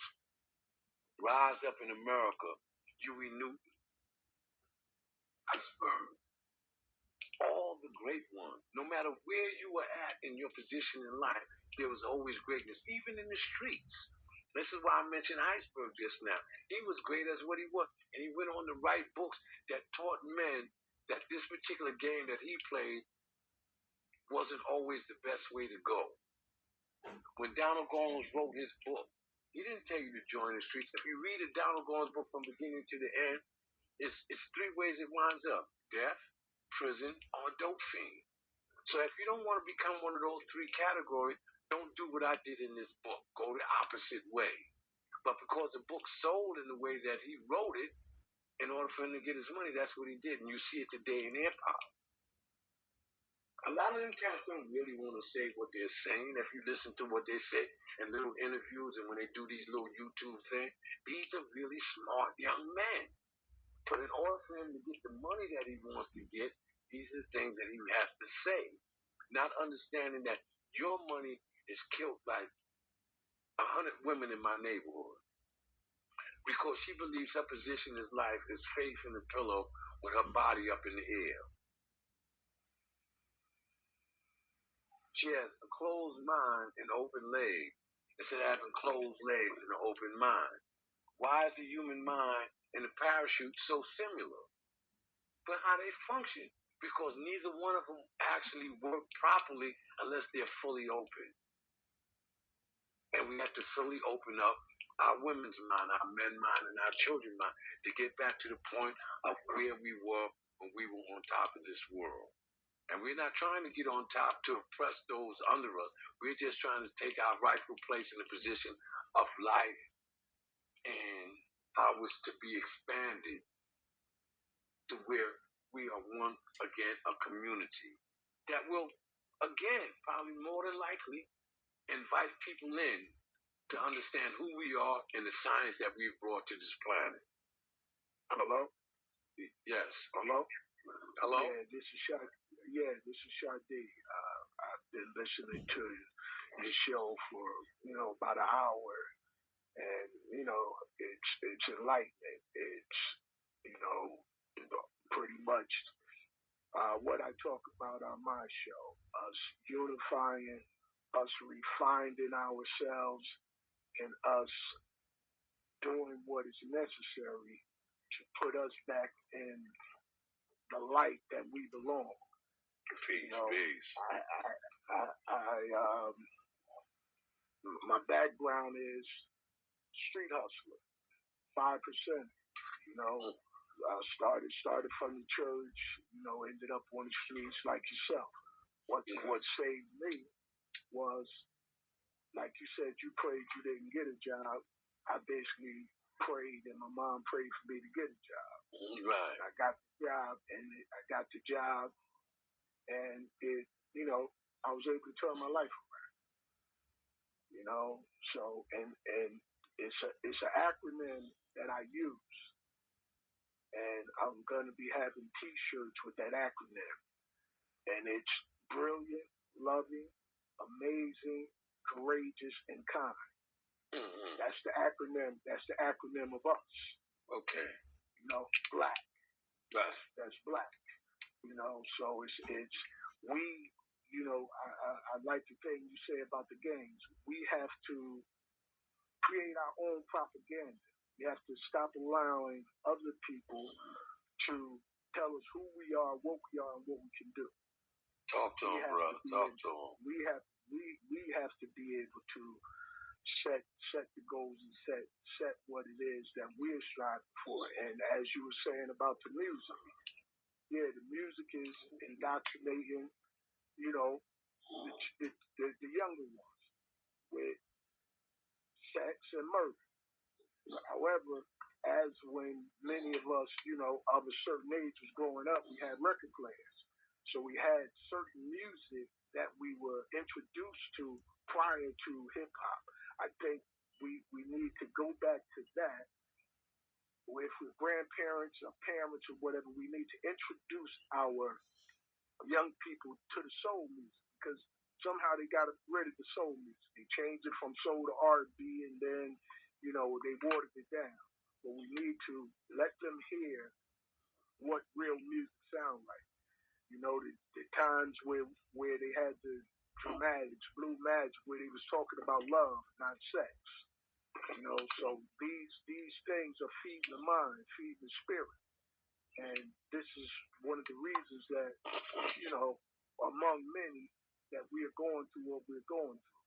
The sister said something about the food that's also playing a part, where we're eating the wrong things, and the wrong things is being into our body. So if you're poisoning the spirit, the mind, and the body, it's difficult for us to unite unless we start, like the sister said, reviewing, basically reviewing, refining ourselves, and re-educating ourselves to, as you said, prior to slavery ever existed.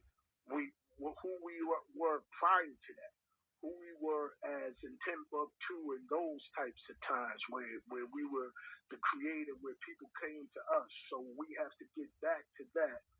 And I think we're in this country, I think we're really wasting our time going to the powers, asking them or trying to convince them that we want change, because it's my view is, why would they change the system when it's working the way that they want it to work? Why would they educate our children to be in competition with their children when they want their children to be our children's bosses? So we have to be able to change our situations based on us, as you said, unifying, putting our money together, building our own institutions, and properly educating the children and the adults that need to be properly educated. That's pretty much all I wanted to say. I came on the show. I'm familiar with Forrest and Leon, so I just came on the show just to listen to you, because I was on the King's table at the King's table last week. So, and I heard you. I wanted to tune into the show. Okay. So I have one of my own. I have one of my own called "Let's Talk About It All" too. Okay. Yeah, I appreciate the wisdom that you give it, man, and the wisdom and the understanding. I appreciate that. And I appreciate you too. But let me just add on to something that he said. Permission to speak. Okay, who's speaking? Leon. Okay, hey Leon, what's up, bro? What's going on, brother? Listen, peace, Sade. Peace. This whole conversation has been what it was supposed to be. But I want to first say to you, brother, thank you for acknowledging the idea that I had on opening up the King's Round Table. Yes, love it. It's really important. What I'm getting ready to bring to the table, and this is why I was asking everybody to save the date of the 26th to come on, because it's going to be much needed. I don't like to say what I got planned to do. What I'm going to say is, please just come out on the 26th, because you're not going to be disappointed. And that's why I decided to open up the room to our goddesses. So I got some stuff that they also need to hear. And so with you and others that was on that line that I was made to take a vote on, I just want to say thank you for supporting. And you don't even know what I'm doing, but the fact that you knew that I said I wanted to go over to the females and how important it is, I just want to say thanks for supporting that. And a lot of these conversations that we have up here is important, is valid. One of the things that, the only thing that hurts us is how we hurt each other. It's how we doing each other. It's not the Europeans. We know what they did. And in the beginning of the show, you said we've been at war for a long time. We've been at war for 600 years. Is how long we've been at war. Because before that, we were the only ones that walked this universe. Us, and we were spiritual people. There was no religion. There was no politics. It wasn't none of that. And you're also right, brother, when you brought truth and said everybody in the book called the Bible is melanated, because that is true. Along with a lot of other things that, when we start talking about religion, people don't want to look at, don't want to face. When you put the truth on the table, they don't want to hear that, and they still continue to follow wrong when truth is right in their face. But we, as melanated people, we hurt each other, especially when we, go at each other. If I'll give you an example. Say I'm going at you, Star, and we're going back and forth, and then we go get off the phone with each other, and then I pick up the phone and I call other people and start spreading the poison to them that I feel about you. See, this is what hurts us. We should never do that to one another. You understand what I'm saying? Because it's okay to it's okay to agree. And so when we talk about the school system, when we talk about the kids and the kids' parents, Adrian, when I heard her chime in, I heard Dr. James chime in, and when you put both of those things together, I've often said on many of my shows, you can't help these kids if you're not willing to help their parents. Those parents can't install nothing inside their kids if it wasn't installed inside of them. And it doesn't make them bad parents. It just means we have to do more collectively to help out the parents, because I've done it and I've seen it and I know it works because I've done it. When you get a parent that's illiterate and you get them the help that they need, and now they're learning as their kids learning, I watch how it blossoms like a rose when it's closed, and then it starts opening up every day real slow. I've watched it work. Once that rose open up, it's as beautiful as it was supposed to be. And so we just have to do more collectively as melanated people to try to stay together and not always stab each other in the back. I just went through some things right before I called in, and I couldn't believe, my ears and what I was really hearing about how people will undermine you and melanated people. I'm talking melanated people, how we will undermine each other behind each other's back. And it's a shame because I sat there and I couldn't even be hurt because I know, and when you feel something in your gut, people, follow it. Even if you're not sure that it's right, don't deteriorate and say, what if? No, still follow that gut feeling because you're always right. And I knew, for a couple of years now, I was being undermined, but I still stayed true to what I was doing. But today I found out for sure that this is what people was doing that's in my circle. And it's okay. But we have to do better as melanated people and not stab each other. And we should never let the system, the school system, just teach our kids, because they don't mean our kids any good, and especially when you have a lot of Europeans that's teaching our kids. There's no way that they could possibly understand, and sometimes it's just a job for them. And I'll make this statement again. Don't really matter to me who don't like it. All Europeans is not bad Europeans. They're not. Right. Some of them do care, but it's not enough of them to care, and they're not going to stand up by themselves. They ain't going to do that. But secretly, because I've had European teachers that care, and so I know that some of them do care, but they're not going to speak out because they don't want to be the outcast of everybody else. So we have to be careful when we start talking sometimes in this way. But we need to do better with grabbing our youth up. And also, brother, what I want to share to you, thank you, brother, because when we was on Miss Carol's show, and you was walking in the park with your nephews, and then you came across they boys or whatever, you said to them that they needed to come on the King's Round Table because they can get some good born knowledge. And they're right, because really, at the end of the day, honestly, that's what it was actually put together for. But I thought that we can fix each other before we even try to fix anybody else. If we can't fix ourselves as adults and as grown-ups, and and I'm sorry that Shadi was on the line, Jay was on the line, and everybody else was on the line that had to hear that process like that, because I think about everybody in a whole. I don't think about myself because I ain't selfish. Talk about it, bro. So I just wanted to say to you, thank you, because if we can get them brothers on that line, you see what I'm saying? And I just want to be able to listen to their thought patterns.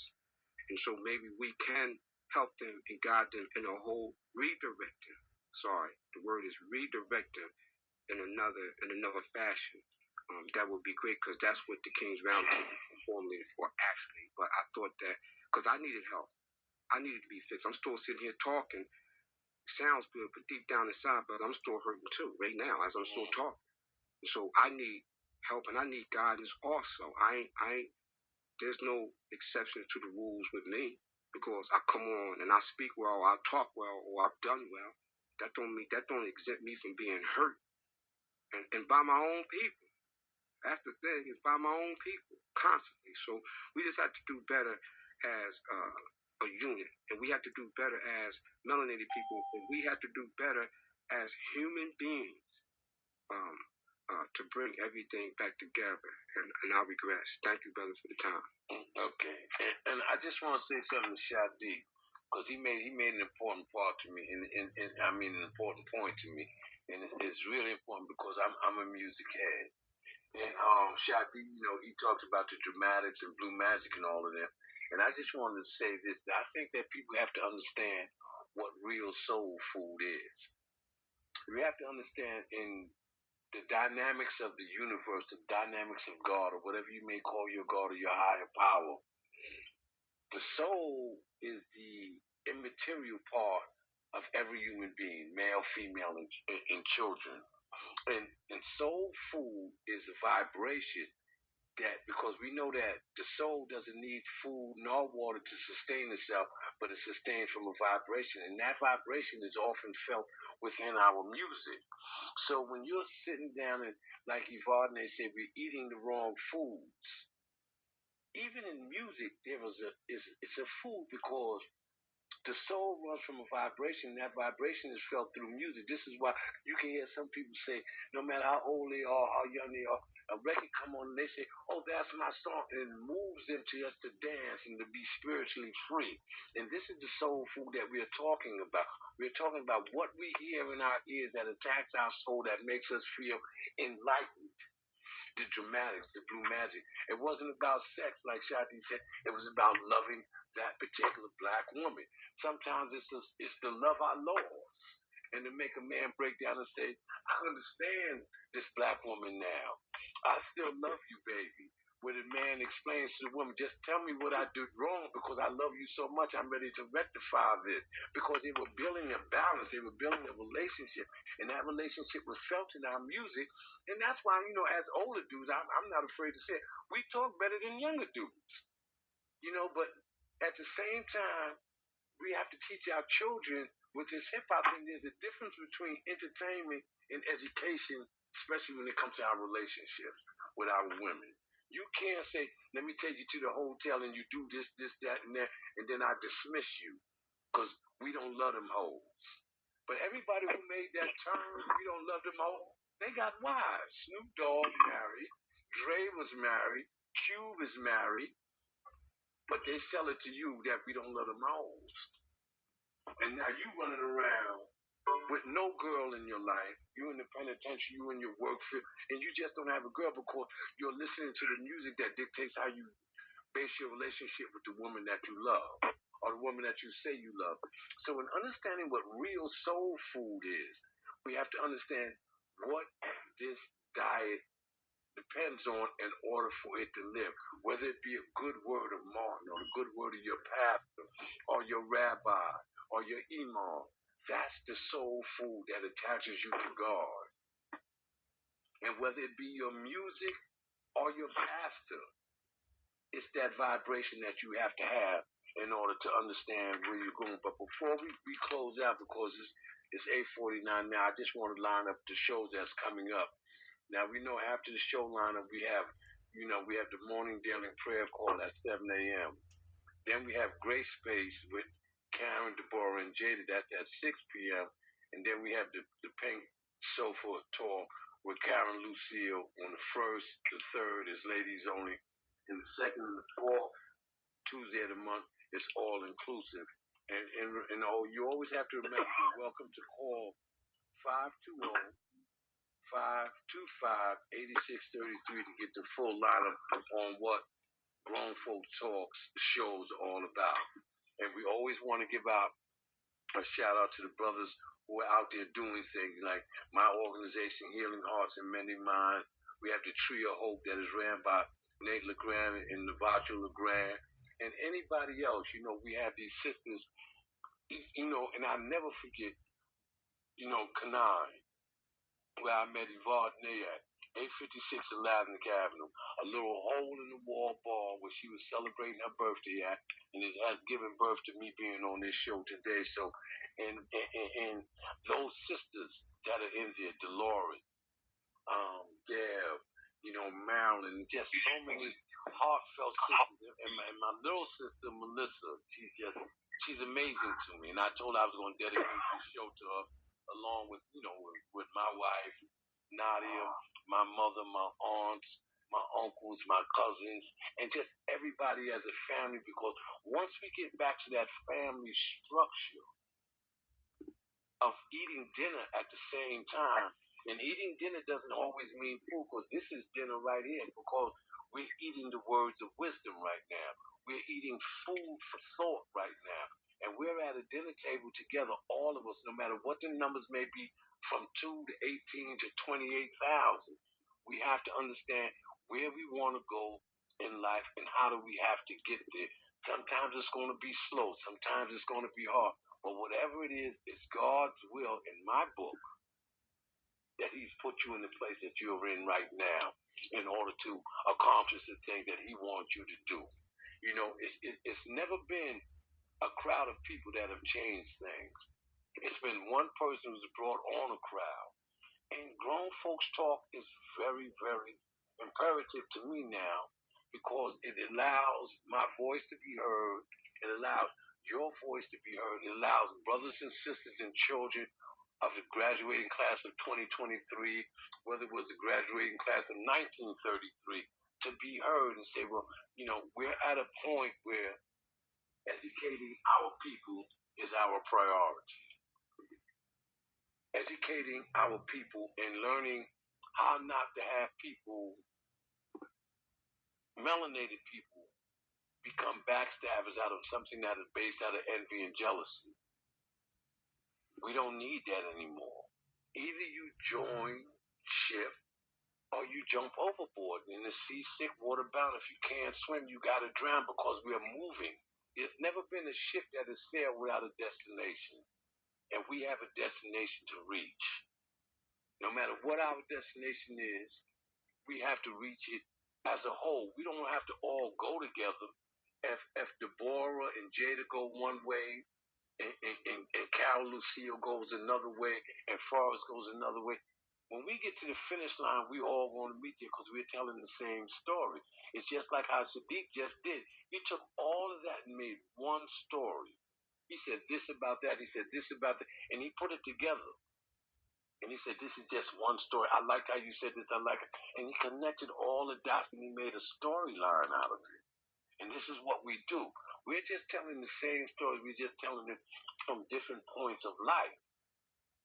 But we're saying the same thing. And it's a matter of love, respect, and honor. I love, respect, and honor all the females in my family, especially the elders in my family, because they've done so much for me early on in my life that I now recognize it now. And recognition is recognition, whether it's instant or 20 years down the line. Recognition is recognition. When Vardney came to me and said, this, and this, she recognized something and she invited me into this world. And this world took me to Houston, Texas. From Houston, Texas, it took me to Newark, New Jersey. From Newark, New Jersey, Forrest gave me this show that I have here now, on the blessings under Leon and everybody else that was on Grown Folks Committee before I got here. And today, right now, we are a family, and we're deep. Not only deep in numbers, but deep in understanding of what we have to do. And just like a bee, we got to pollinate. We go from flower to flower to flower to flower until our garden grows. Like all things in nature, it takes time to evolve, but you have arrived, and we're here now, and we're doing what we're supposed to do for our particular community.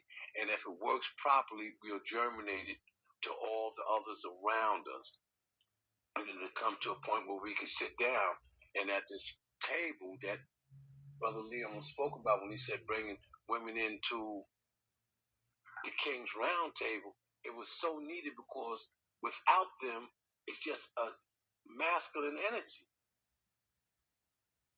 and it tilts to scale. But with them, we'll balance that.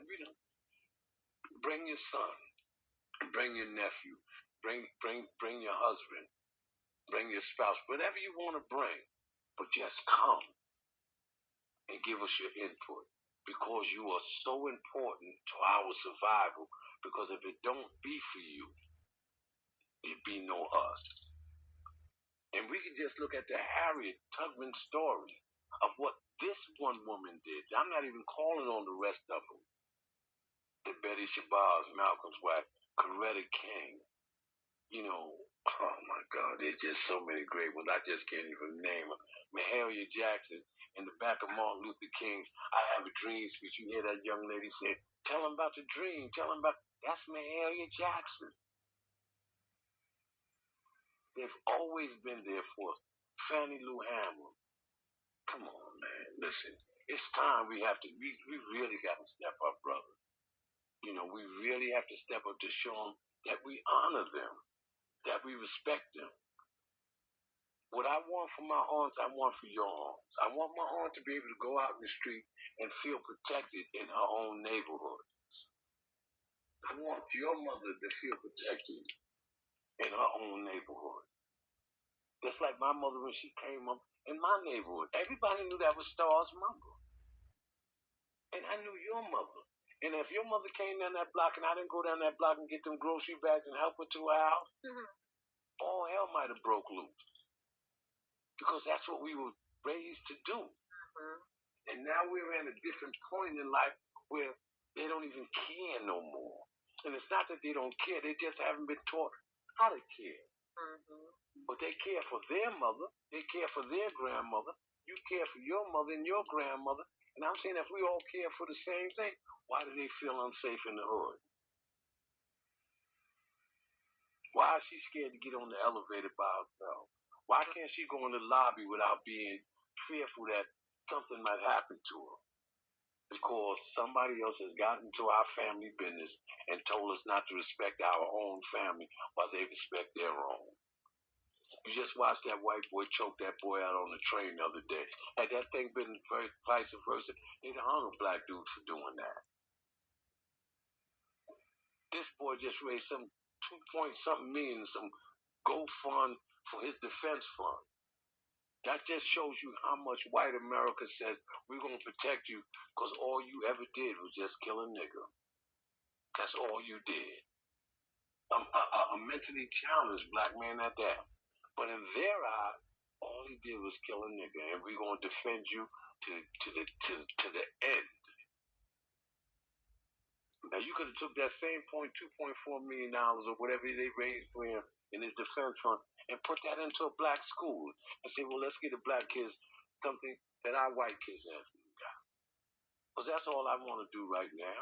I just want to give blacks what whites have. And that's the power of being a family and being a powerful family. And that's what this is all about. I want my woman to feel safe. I want my woman to feel respected. I want Dolores to be respected. I want Evadne to be respected. I want every black woman to be respected, though some of them may not be worthy of respect right now. But once she knows that she can be respected, she'll want the graces of what God has given the black man to give her. And that's her respect, and vice versa. And we must respect our children. And this is what it is. I'm coming out of them plantations after 38 years. 3 here, 10 here, 25 here. But it's the same situation. And I watch genius after genius after genius get 20, 30, 40, 15, 10 years. is a kid that can write. This kid can draw. This kid can create poetry. This kid can make music. This kid can play basketball. But he's in a plantation right now because he chose the streets over school. Because school wasn't as important or as cool as what he thought the streets would be. And then when you find out that when you go into them plantations, you got to go to school if you have no education. You can't even get parole unless you accomplish something in this academic field. So let's understand, the slow grind and the slow whine of the whole situation. And let's start telling the truth. And that's what we're going to do. We're going to do a show on the penitentiary, one of these up and coming weeks, so kids can understand that it's really hell on earth. Because a lot of you don't understand how hellish it is until you're in there. Because people who are coming out are giving you a misguided perception of what's actually going on in there. And I think that's a big part of making our kids understand that. What's really hell on earth in comparison to what is heaven on earth. Because now heaven on earth is everything to me. Just being free and being able to do this and being able to do. I may not have all the money I need to do the things that I want to do, but I'm free.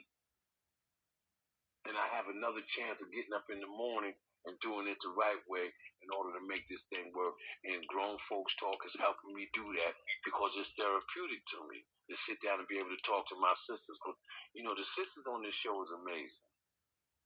When you sit down and you talk to them and you listen to them speak, you just say, wow, how did I miss this all my life?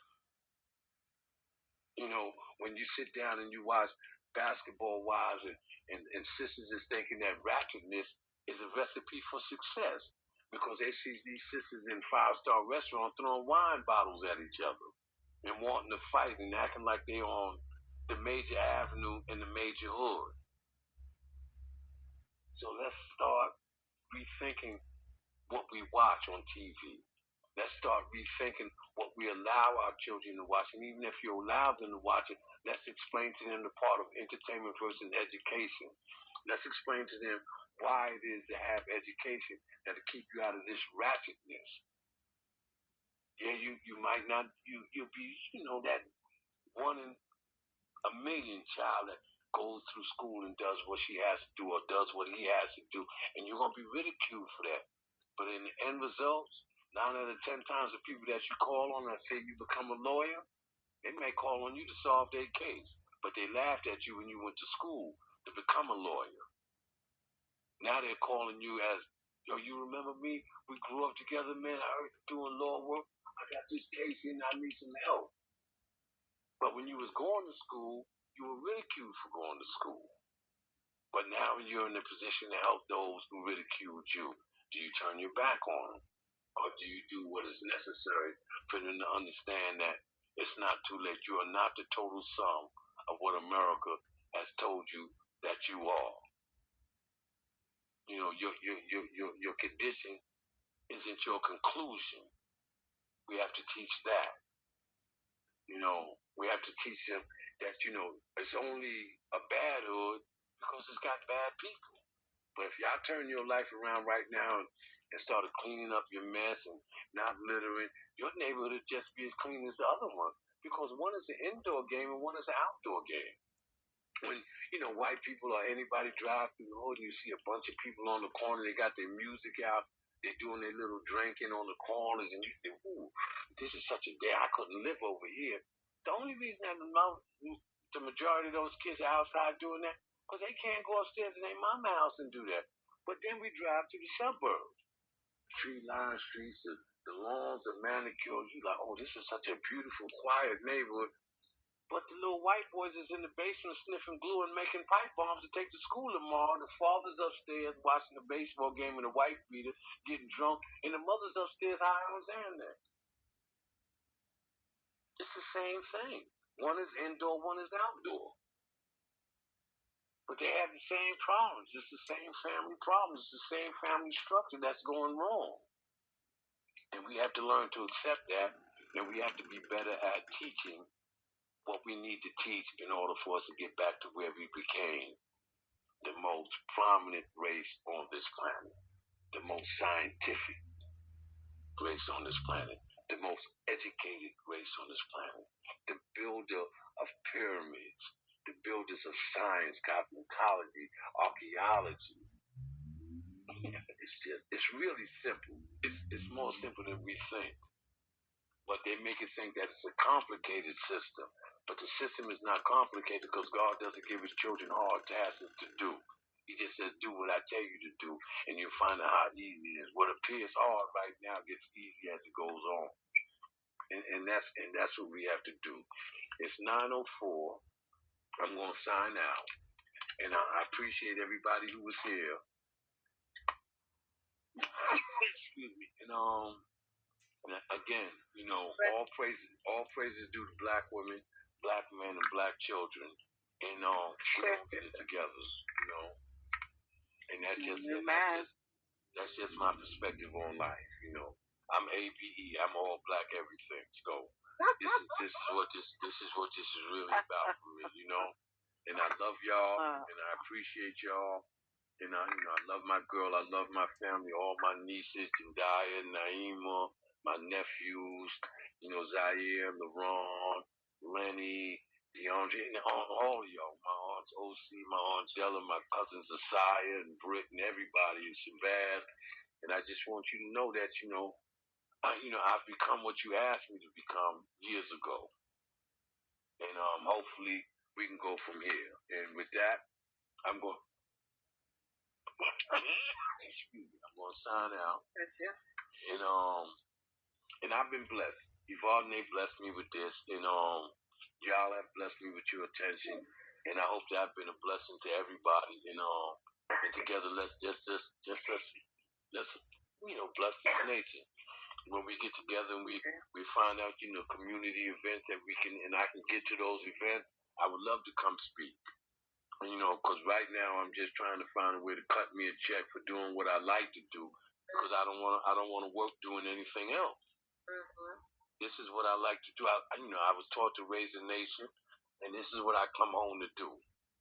I've come home to raise a nation, or to raise awareness of a nation that's on the rise. And that's what we're gonna do. All right. So with that, I'm gonna say good night. And I'll see y'all next Monday. And make sure that y'all get up for the morning daily prayer. And then Grace Space at 6 o'clock in the Pink Sofa Talk. That follows at 7:30. And just make it a community affair where we can just come and talk.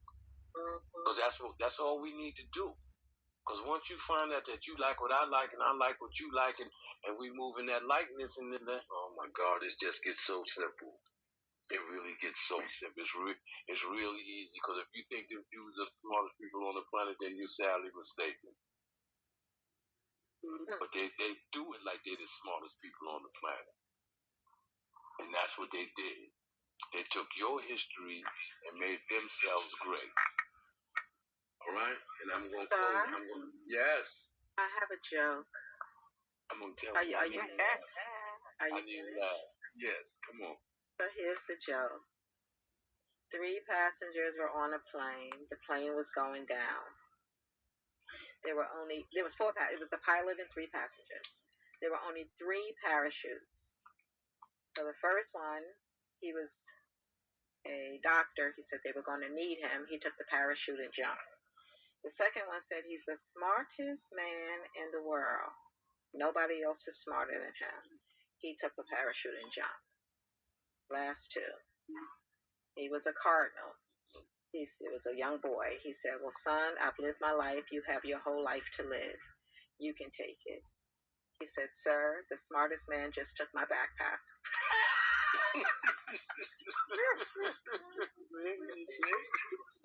Yeah, that's a fact. That's a fact. So, we go for a ride. Yeah, we go for a ride. Yeah. All right, then. Thank you for that. I tell that all the time. All right? All right. Okay, so we're going to good show. Thank you. And I'll see y'all tomorrow in Great Space and all the other slot.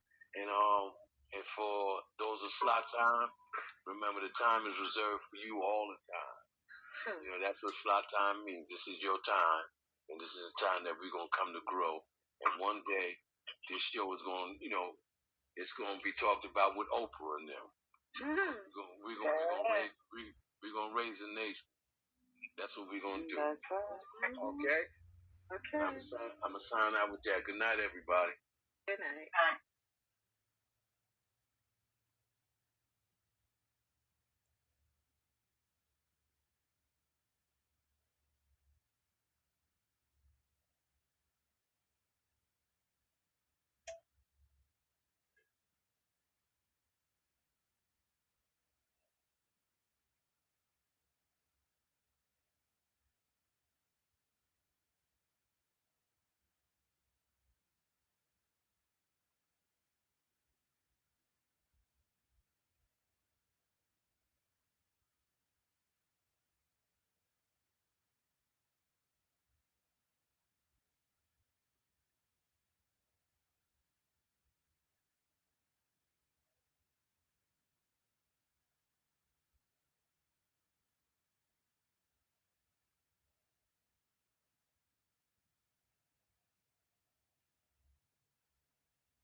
Good morning.